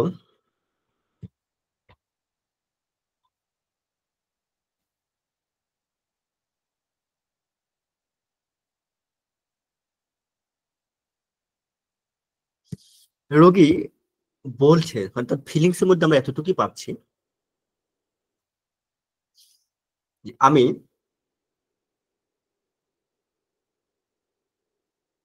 আপনারা যারা আমাকে খুব কাছে থেকে, মানে আমার কথা যদি বলি, যারা আমাকে খুব কাছে থেকে, এটা সিলেক্ট করা আছে?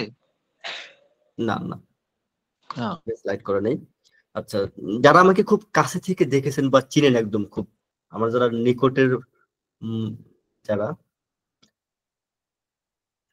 তারা অনেকেই জানে যে আমার মেজাজ কিন্তু খুব ভালো না, আমি সহজে রেগে যাই, রক্তটা মানুষ এক কথায় বলতে পারেন, বদ মেজাজের রক্তটা, এবং রাগী বলা যায়, এবং খুব দ্রুতই যদি বললেন হয় তা আমি কিন্তু মেজাজ আমার খারাপ হয়ে যায়, এবং চটপট কথা বলে ফেলি, কে কষ্ট পেলো কে পেলো না এটাও কিন্তু আমি ভাবি না, উচিত কথা বলে ফেলবো, যা হবে হবে, ও ভাবার আমার টাইম নেই, আমি বলে ফেলি।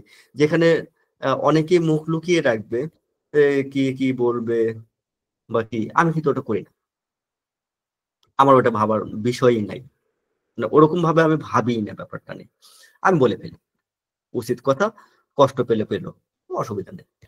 তো এরকম ক্ষেত্রে আমি বা আমার মতন এরকম কোন একটা রোগী এসে বলছে যে আসলে আমার এই যে মেজাজ বা আমার যে মনোভাব, আমার কথা বলার টোন স্টাইল, এটা খুব খারাপ আমি জানি, এবং আমি জানি যে সহজেই আমার কথায় মানুষ কষ্ট পায়, মানুষের গায়ে লাগে, মনে আঘাত করে।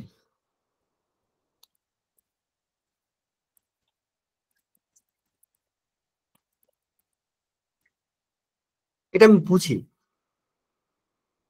আমি যদি বলেন তাহলে অনেক সময় আমার এই যে কথা, এটা নিয়ে আমি ভয় পাই। মানে কখন কে কষ্ট পাবে, পেয়ে গেল কোন কথা থেকে, এমন হতে পারে যে এই যে আজকে ক্লাসে আমি আসি, আমার এই আলোচনার মধ্যেই হতেই পারে যে আপনার মধ্যে কেউ কষ্ট পেয়ে গেছে, হতে পারে। এটা আমি বুঝি ব্যাপারটা, কিন্তু কথা না বলে কিন্তু আমি থাকতে পারি না। আমি সব সময় কথা বলতে চাই, কথা না বলতে পারলে কিন্তু আমার ভালো লাগে না। আমি ওই কথা বলার মধ্যে থাকি, মানে মানুষের সাথে আমি কথা বলেই সময় কাটাই, না হলে হয় না। আমি জানি আমার এটাই ভয়, মানে আমি এভাবেই মানুষকে আঘাত করি ফেলি বা করা হয়ে যায় এভাবেই, কিন্তু কথা না বলে কিন্তু আমি থাকতে পারি না।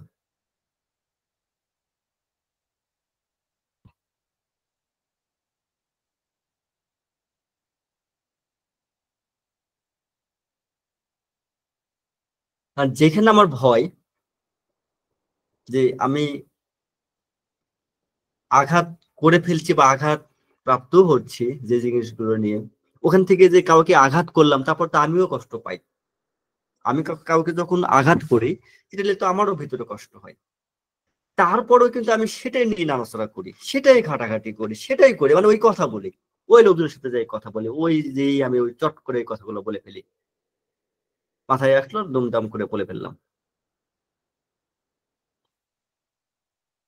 মানে অতিরিক্ত সংবেদনশীল হয়ে যায়, কিন্তু বলে ফেললাম। এখানে হতে পারে কোনো জিনিসে ভীষণ ভয়, যদি এভাবে ভাবে আমরা, একটা জিনিসের খুব ভয় লাগে, কিন্তু সেটা নিয়েই আবার কিন্তু আমি সারাদিন পড়ে আছি। যাকে করে আমি ভীষণ ভয় পাই, আমি সেটাই নিয়েই সারাদিন থাকি। ধরেন আমার বিদ্যুৎকে নিয়ে বা কারেন্টকে নিয়ে আমার ভীষণ ভয়, যে এই বুঝি শক খেয়ে যাবো, কিন্তু আমি ইলেকট্রিকের যে কাজগুলি করি, আমার ওইখানেই ফোবিয়া, কিন্তু আমি ওইটা নিয়েই পড়ে থাকি, আমার কাজই ওই, কিন্তু আমি ভীষণ ভয় পাই। আমার আকর্ষণ ও ছাড়া আমি থাকতে পারি না, ও কাজ না করলে আমার হয় না।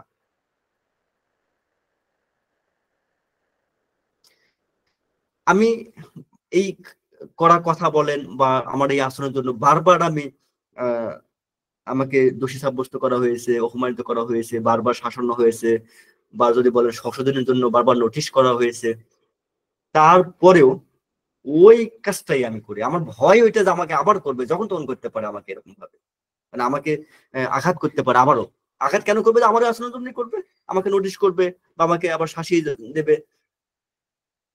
কিন্তু আমি ওইটাই নিয়ে আবার পড়ে থাকি, ওই ওই ব্যবহারটাই, ওই প্র্যাকটিসটাই কিন্তু আমি করি। ফিলিংসটা এই ধরনের। সেটা ওসিডির কেস হলেও হতে পারে। ওসিডির যদি কেস হয়, ওসিডি রোগী যদি হয়, তাহলে এরকম করতে পারে। ফোবিয়ার হতে পারে, বিশেষ করে সাইকোসিস এর রোগীরা এরকমও করে, হতেই পারে।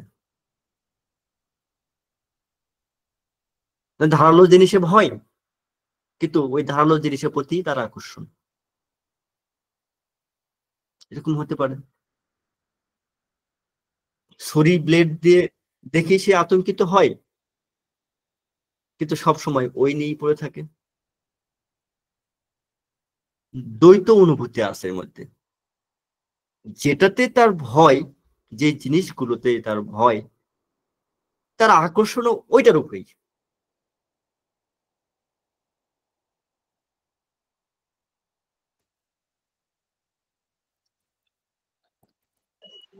স্যার এটা ইডিওসিনক্রেসি?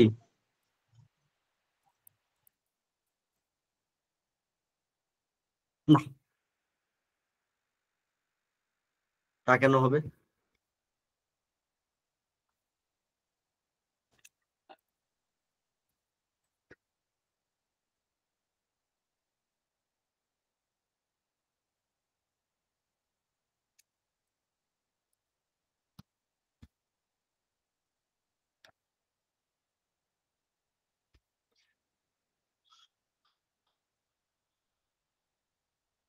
ইডিওসিনক্রেসিতে কি হয়, ওটা তো স্যারের বানানো রুব্রিক্স, সেখানে কি থাকে মানে স্পেসিফিক একটা বিষয়ে তার কিন্তু ওটা হবে একটা পিকুলিয়ার একটা বিষয় থাকতে হবে, শুধু অতটুকুতেই হবে। দেখেন দ্বৈত ব্যবহার, দ্বৈত আচরণ আছে এখানে, মনস্তাত্ত্বিক দ্বন্দ্ব আছে এখানে কিন্তু।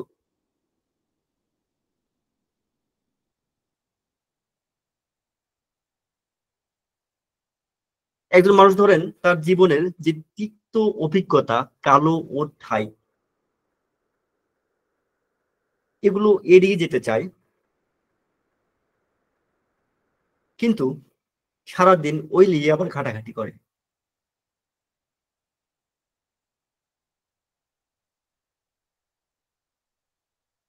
যে জিনিসটা তাকে খুব আঘাত করেছে কোন এক সময়, সেটা তার ভয় আছে, কিন্তু তার সাথে সে মিশে, তাকে নিয়ে চলে, সে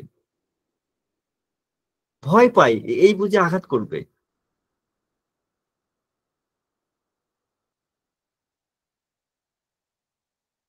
জানে সে এটা আঘাত করবে, কিন্তু ওইটা নিয়েই থাকে।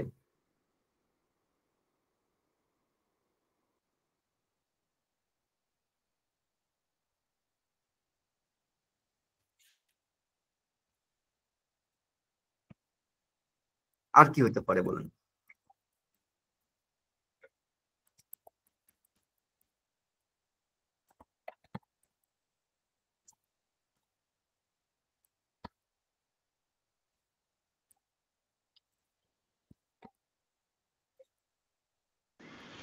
Sir, danger, no sense of danger.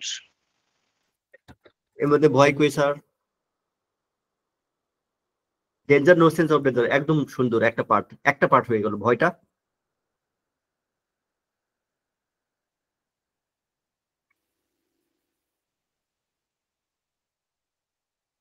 ভয়টা যে আসলো না, তাহলে সেটা আমরা কিভাবে নিয়ে আসবো?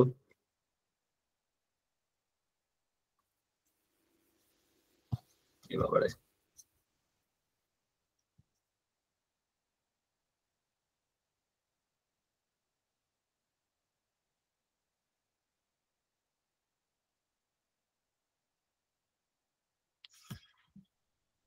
ধরেন কোন রোগীর ক্ষেত্রে এরকম পাবেন, আমি অঙ্ক ভালো বুঝি না ছোট থেকেই, অঙ্কে আমার ভয়, অনেক বাচ্চাদের ক্ষেত্রে বা একটু বড়দের ক্ষেত্রেও, প্রাপ্তবয়স্কদের ক্ষেত্রেও পাওয়া যাবে, কিন্তু আমি সায়েন্স নিয়েই পড়বো, আমি জানি অঙ্কে ফেল করতে পারি, অঙ্কে খারাপ মানে আমার ফিজিক্স, কেমিস্ট্রি সবগুলোতে আমি ফেল হতে পারি, আমি জানি কিন্তু, কারণ আমি অঙ্কে দুর্বল, কিন্তু আমি আবার ওই চ্যালেঞ্জটা নিচ্ছি, আমি সায়েন্সে পড়ি, ওর সাথে আমি সায়েন্স নিয়েই ঘুরছি মানে কি, সায়েন্সে পড়ছি মানে কি, আমার এখন ফিজিক্স, কেমিস্ট্রি, ম্যাথ, আমার হায়ার ম্যাথ সব আছে তো, কিন্তু আমি তো ওটাতেই দুর্বল, আমি তো যে কোনো সাবজেক্টে ফেল করতে পারি, ওখানে ম্যাথে করতে পারি, হায়ার ম্যাথে করতে পারি, ফিজিক্সে করতে পারি, কেমিস্ট্রিতে করতে পারি, করতে পারি, আমার সায়েন্স লো কি প্রয়োজন ছিল? এই প্রশ্ন তো আপনি করতেই পারেন, তুমি বাবা অঙ্কে দুর্বল, তুমি কেন সায়েন্সে এসেছো? তুমি আর্টসে যাও, কমার্সে গেলেও তো একই গন্ডগোল, অঙ্ক পারি না আর আমি হিসাব বিজ্ঞান নিয়ে পড়বো, এই তো সম্ভব তো না। আমি ওটা নিয়ে দৌড়াচ্ছি, আমি হিসাব বিজ্ঞানে পড়ার জন্য আমি খুব দৌড়াচ্ছি, ওটা নিয়ে অনার্স করবো, মাস্টার্স করবো, করছি, ভর্তি হয়েছি, আমি ভর্তি হয়েছি অলরেডি, তাহলে কেমন হবে ব্যাপারটা? আমার জন্য ওইটা খুব তীক্ষ্ণ না, ওই জিনিসটা খুব খারাপ না, মানে ওইটা কি ভয়ের জিনিস না, ওই অঙ্কটা, ওই জিনিসটা একটা চ্যালেঞ্জ, ওর থেকে তো দূরে থাকাই নিরাপদ না, ওইটা ওইটা ওই চ্যালেঞ্জ তো, আমি সায়েন্সে যেতে যাব, বা আমি কেন কমার্স নেব, আমি কেন হিসাব বিজ্ঞানে যেতে চাইবো, বা আমি আর্টসের মধ্যে আমি আর্টসেই আছি, কিন্তু আমি ইকোনমিক্স নিচ্ছি, সেখানে তো আমার ম্যাথ আছে, পরিসংখ্যান আছে, সেখানে তো এমনকি মাইক্রো ইকোনমিক্স এর মধ্যেও তো ম্যাথ আছে, আমি কেন নিব এই সাবজেক্ট? আমি যেহেতু অঙ্কে দুর্বল, কিন্তু আমি ওকেই ভালোবাসি, আবার ভালোবেসে নিচ্ছি, কিন্তু কেউ জোর করেনি, কিন্তু আমাকে সবাই নিষেধ করছে, আমি ওখানে চ্যালেঞ্জটা গ্রহণ করে নিচ্ছি।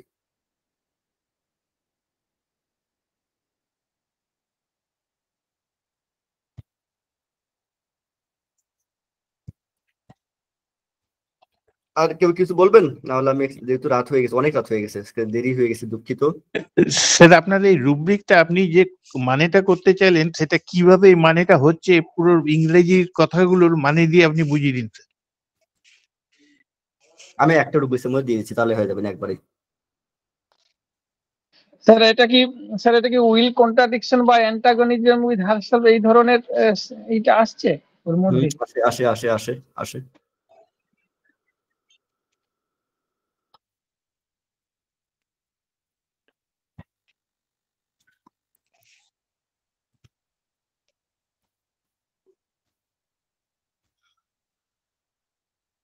অবশ্যই আসে। আচ্ছা, আমি এই আপনাদের এটা ওই রুবিস দিয়ে আশা করি চলে আসবে। এই একটা রুবিস পড়েন, তারপর আর একটা রুবিস আমি দিচ্ছি।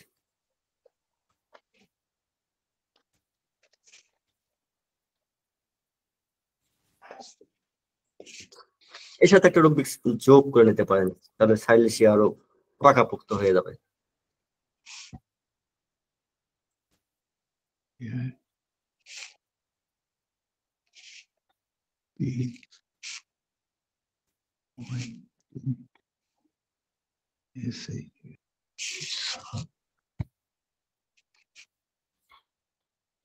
এখন তো মিলছে কিনা? Hair pins pointed sharp things of, sharp যে থিংস, পিন যেগুলো পিনে ভয় পায় কিন্তু ওই হার্টস করে for pointed things all the afraid of them, সেগুলোতে ভয় আছে, সেগুলোই হান্ট করে। ওর যেগুলোতে ভয় সেগুলোই হান্ট করে। আমি কথা বললেই কাউকে কষ্ট দিয়ে ফেলি বা ওরকম ঝামেলা পাকে, কিন্তু কথা না বলে থাকতে পারি না। আমি অঙ্কে কাঁচা, কিন্তু আমি ওই সায়েন্স নিয়ে পড়ছি, ওই চ্যালেঞ্জটাই গ্রহণ করছি। আমি জানি তো আমার এখানে ভয়, আমার ভয় তো ওগুলো নিয়ে। ব্যাপারটা এরকম না যে জেনে বুঝে আমি নদীতে ঝাঁপ দিলাম। সাইলেন্সিয়ার পেশেন্ট কিন্তু এই কাজটা খুব করে, জেনে শুনেই কিন্তু চ্যালেঞ্জ গ্রহণ করে, জেনে শুনেই কিন্তু নদীতে ঝাঁপ দিয়ে দেয়। আত্মহত্যা করছে, নিজে আত্মহত্যা করার মতো সামিল হলো না ব্যাপারটা। নিজেকে নদীতে নামিয়ে দিল, ঝাঁপ দিয়ে দিল। অনেক পেশেন্ট এরকম পাওয়া গেছে, রিসেন্ট আমরা দেখেছি। আশা করি আমাদের কাছে কিছু ভিডিও আছে, আমরা সালেশারি সেটটা নিয়ে আমরা হয়তো বা কোন একটা ক্লাসে আলোচনা করতে পারবো এই ধরনের সেট নিয়ে, যে সে জেনে শুনেই ওরকম ভাবে মানে বিষ পান করছে, এরকম ব্যাপারটা। মানে নদীতে ঝাঁপ দিল জেনে শুনেই, জানে এখানে গেলেই আমার মৃত্যু হবে, পিনেই ভয়, কিন্তু হান্ট করছে সেই পিন, ওই পিন নিয়েই খুঁজে বেড়াচ্ছে, করে কিন্তু। ইনহেলার নিলে ক্ষতি হয় আমি জানি, কিন্তু ইনহেলারই নিচ্ছে আমি। যে ইনহেলারের ক্ষতি হচ্ছে আমি জানি, কিন্তু তার মানে কি আমি জেনে শুনে ইনহেলারটা নিচ্ছি না? আমি স্টেরয়েড, আমি জানি স্টেরয়েড গ্রহণ করলে ক্ষতি হয়, তাহলে আবার স্টেরয়েডই খাচ্ছি কোন রকম প্রভোকেশন ছাড়াই, আমি খাচ্ছি, গ্রহণ করছি। তাহলে জেনে বুঝে কি আমি সুইসাইডাল ডিসপোজিশনে গেলাম না, আত্মহত্যা করতে যাচ্ছি না, ওই যে ঝাঁপ দিচ্ছি না? হতে পারে, কিন্তু কেস, অনেক কেস পাওয়া যায়, রুবিস খুঁজে পাওয়া যায় না। স্টেরয়েডে আমার ক্ষতি হয় আমি জানি, কিন্তু স্টেরয়েড গ্রহণ করছি। স্টেরয়েড জ্ঞান পাপির মতো হয়ে গেল। হ্যাঁ, ব্যাপারটা ওরকমই তো, জেনে শুনে নদীতে ঝাঁপ দিচ্ছি। ব্যাপারটা জেনে শুনে বিষ, আমি জেনে শুনে বিষ করেছি পান, সে রবীন্দ্রসঙ্গীতের মতন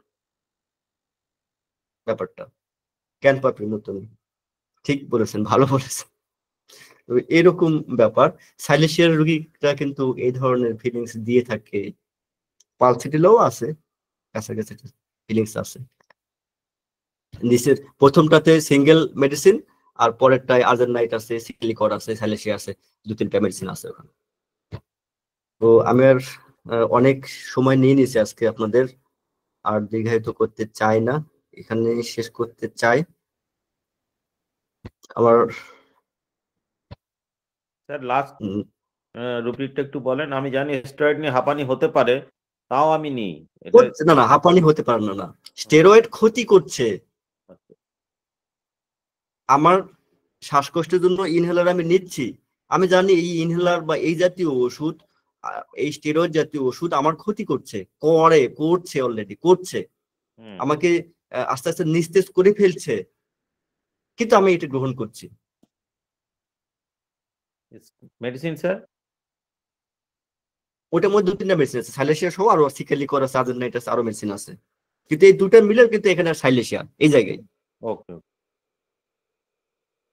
ওখানে আরো মানে সিকেলিকর বা আরো কিছু হতে পারে, আরো কিছু আসতেই পারে, কিন্তু ফিলিংসটা হলে একটু প্রশ্ন করলে তো কেসটা উল্টে যাবে। আপনার ক্ষতি করছে এখানে স্যার একটু প্রশ্ন করলে তো মেডিসিনটা উল্টো দিকে চলে যাবে তাহলে। যেমন স্যার বলি, আপনার ইনহেলার নিচ্ছেন, হ্যাঁ বলছি স্যার 1 মিনিট, আপনি ইনহেলার নিচ্ছেন, ও বলছে আমি ইনহেলার নিচ্ছি, ইনহেলার তো আমার ক্ষতি করছে, তো বলি তাহলে আপনি ইনহেলার নিচ্ছেন কেন? আমি তো বাধ্য হয়ে নিচ্ছি, আমার তো কোনো উপায় নেই, তাই না স্যার? রুবিস কি নেবেন? রুবিস কি নেবেন? এখানে বাধ্য হয়ে তো নিচ্ছেন, বলেন এখন রুবিস কি? না বলছি এরকম ধরে যদি আমরা প্রশ্ন করি তাহলে তো আমার মানে ঠিক আছে, আপনার প্রশ্নের উত্তর আপনি দিলেন, ওইখানে বাধ্য হয়ে নিচ্ছি, তাহলে এর রুবিস কি হবে?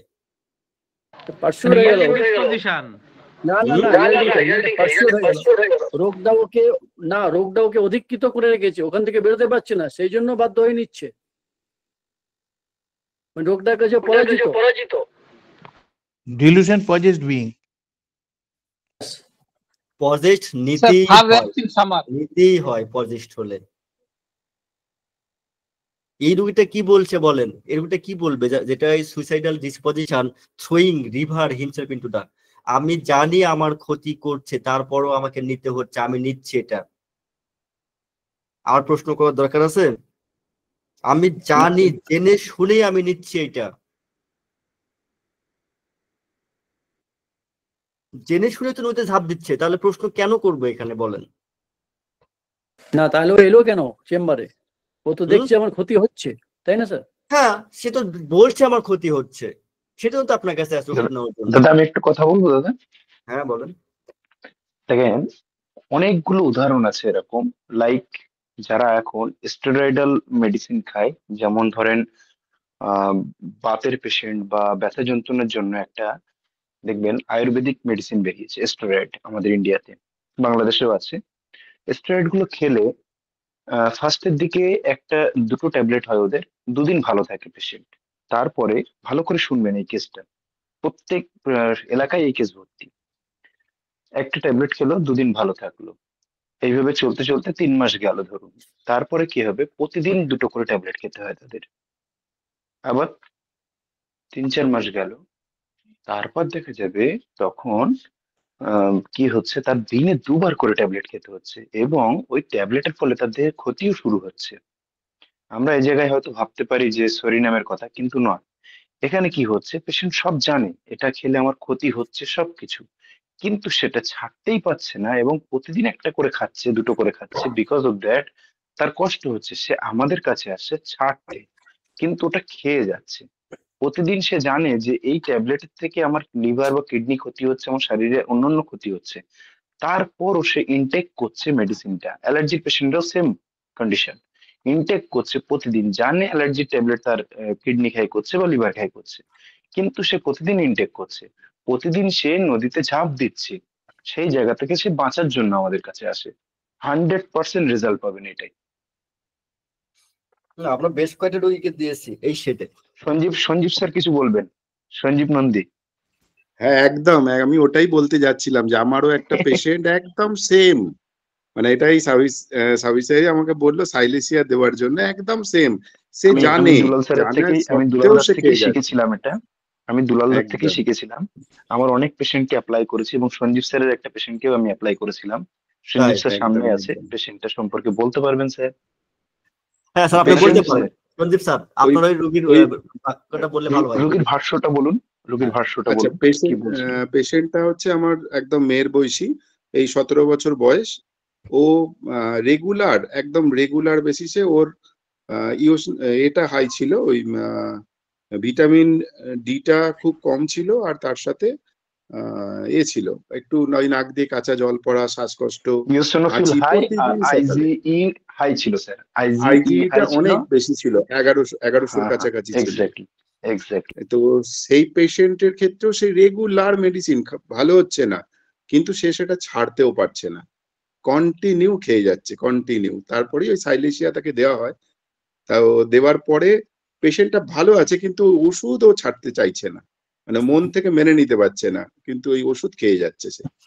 ও আমাদেরকে একটা কথা বলেছিল, দাদু আমি জানি এটা প্রচুর ক্ষতি হয় শরীরে, সবাই তো বলছে, আমি গুগলেও পড়েছি এর অনেক সাইড এফেক্ট, এ প্রচুর একদম ক্ষতিকর, আমি প্রথম থেকেই জানি, কিন্তু কি করব বলেন, আমার তো নাহলে সুস্থ থাকতে পারছি না, আমি বাধ্য হয়ে এটা খাচ্ছি, আমি বাধ্য হয়ে আমি নদীতে ঝাঁপ মারছি। হ্যাঁ, রুব্রিকটার এখানে একটা মিনিংটা পাশাপাশি ব্যাখ্যা করুন। এখানে একটা মানে স্টেটমেন্ট বলুন আসছে না বলুন। যে ও বাধ্য হয়ে খাচ্ছে, তেমন ওটা ছাড়তে পারছে না, কারণ ওষুধটাও রিস্ক নিচ্ছে না, তাহলে হায়েসা মাসের দিকে মনে হচ্ছে চলে যাচ্ছে, তাই না দুলাল স্যার? আমি না এখান না থেকে হচ্ছে না। আমি বুঝতে পেরেছি, আপনি এটা আগে উপলব্ধি করুন। নিয়ে নিবো। হ্যাঁ, মানে আমাদের একটা মানে ডুয়েট কনফিউশন চলে আসছে মাইন্ডের মধ্যে, না যে মনে হয় কোনো পেশেন্ট এসে দেখেন, বলে যে আমি অ্যালোপ্যাথি ওষুধ খাচ্ছি, তাহলে আপনি ছাড়ছেন না কেন? না, ওটা আমি ছাড়বো না ডাক্তারবাবু, ওটা আমাকে খেতেই হবে।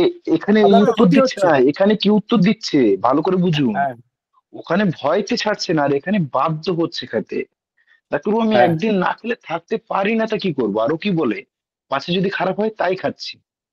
আরে পাছে খারাপ টারাপ না, আমি চেষ্টা করে দেখছি, ওখানে একটা ক্রমাগত ভয় চেষ্টা থাকবে। করছি, কিন্তু পারছি না। ওখানে ভয় আর এখানে রিয়েলিটি। ইয়েস। হ্যাঁ, আরো এখানে রুব্বি যদি নেন একটা, তাহলে কি নিতে পারেন? Bed remain in bed desire to নেন। ওটা তো, হ্যাঁ ওটা তো আপনার হাইসেও আছে, এখানেও হাইসও আছে আছে, বেডরুমে। ঠিক আছে।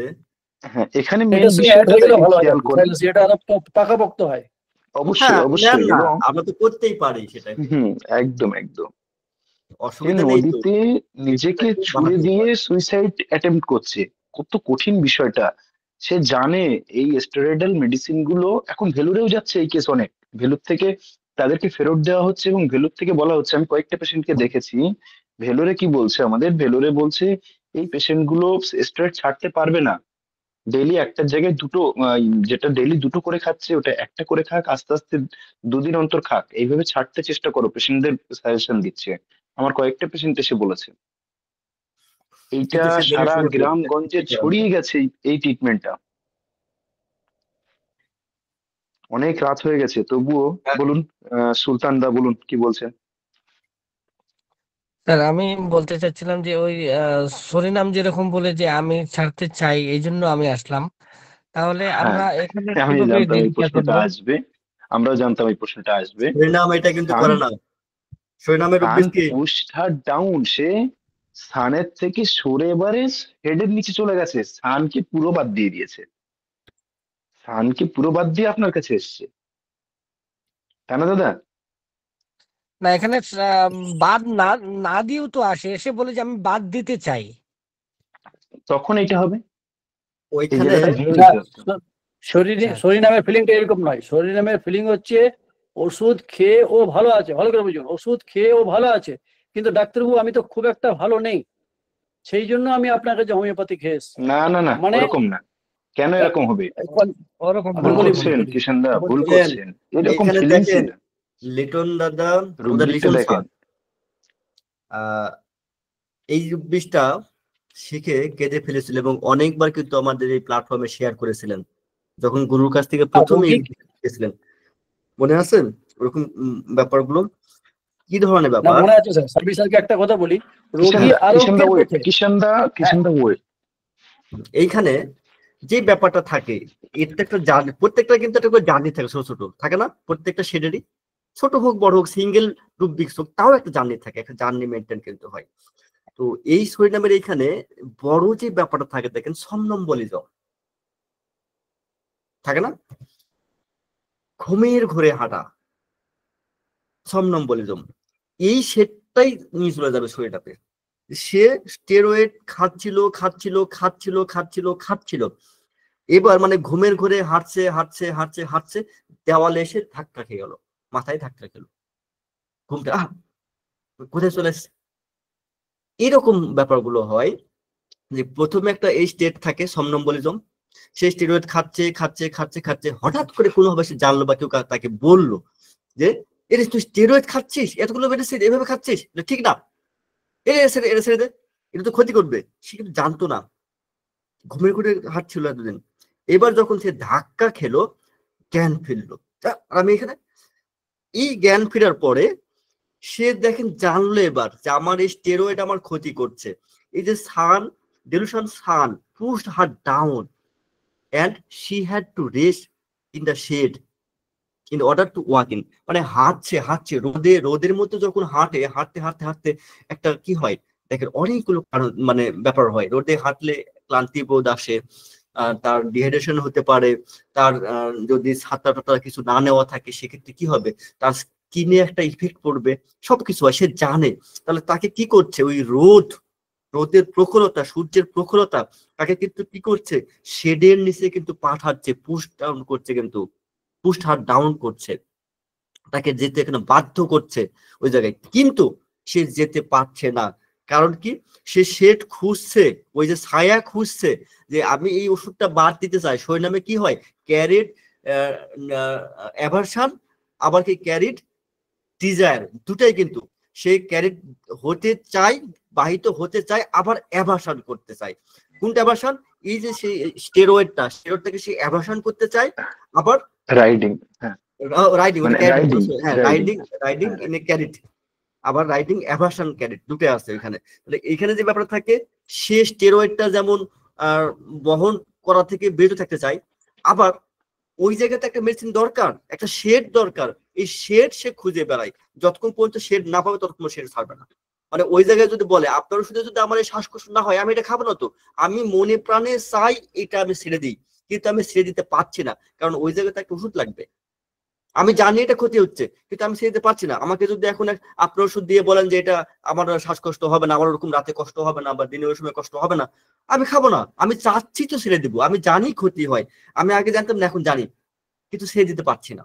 কিন্তু যদি একটা ওরকম শেড পাই, মানে ওরকম ছায়া দিতে পারেন কেউ, যদি একটু শান্তি, যেখানে বিশ্রাম নিতে পারবো, কোনো অসুবিধা হবে না, কেউ যদি দেয় আমাকে ওই শান্তিটা, আমার স্টেরয়েড দরকার নাই, তো আমি এক্ষুনি ছেড়ে দেবো, আমি পেনিকিলার খাবো না, এক্ষুনি ছেড়ে দেবো। সে কিন্তু এরকম করে, এটা হলো শরীর নামের শেড। স্টপ দাদা, অনেক রাত হয়ে গেছে, আপনার বাড়ি যেতে হবে, সবাইকে ছুটি দিয়ে দেন।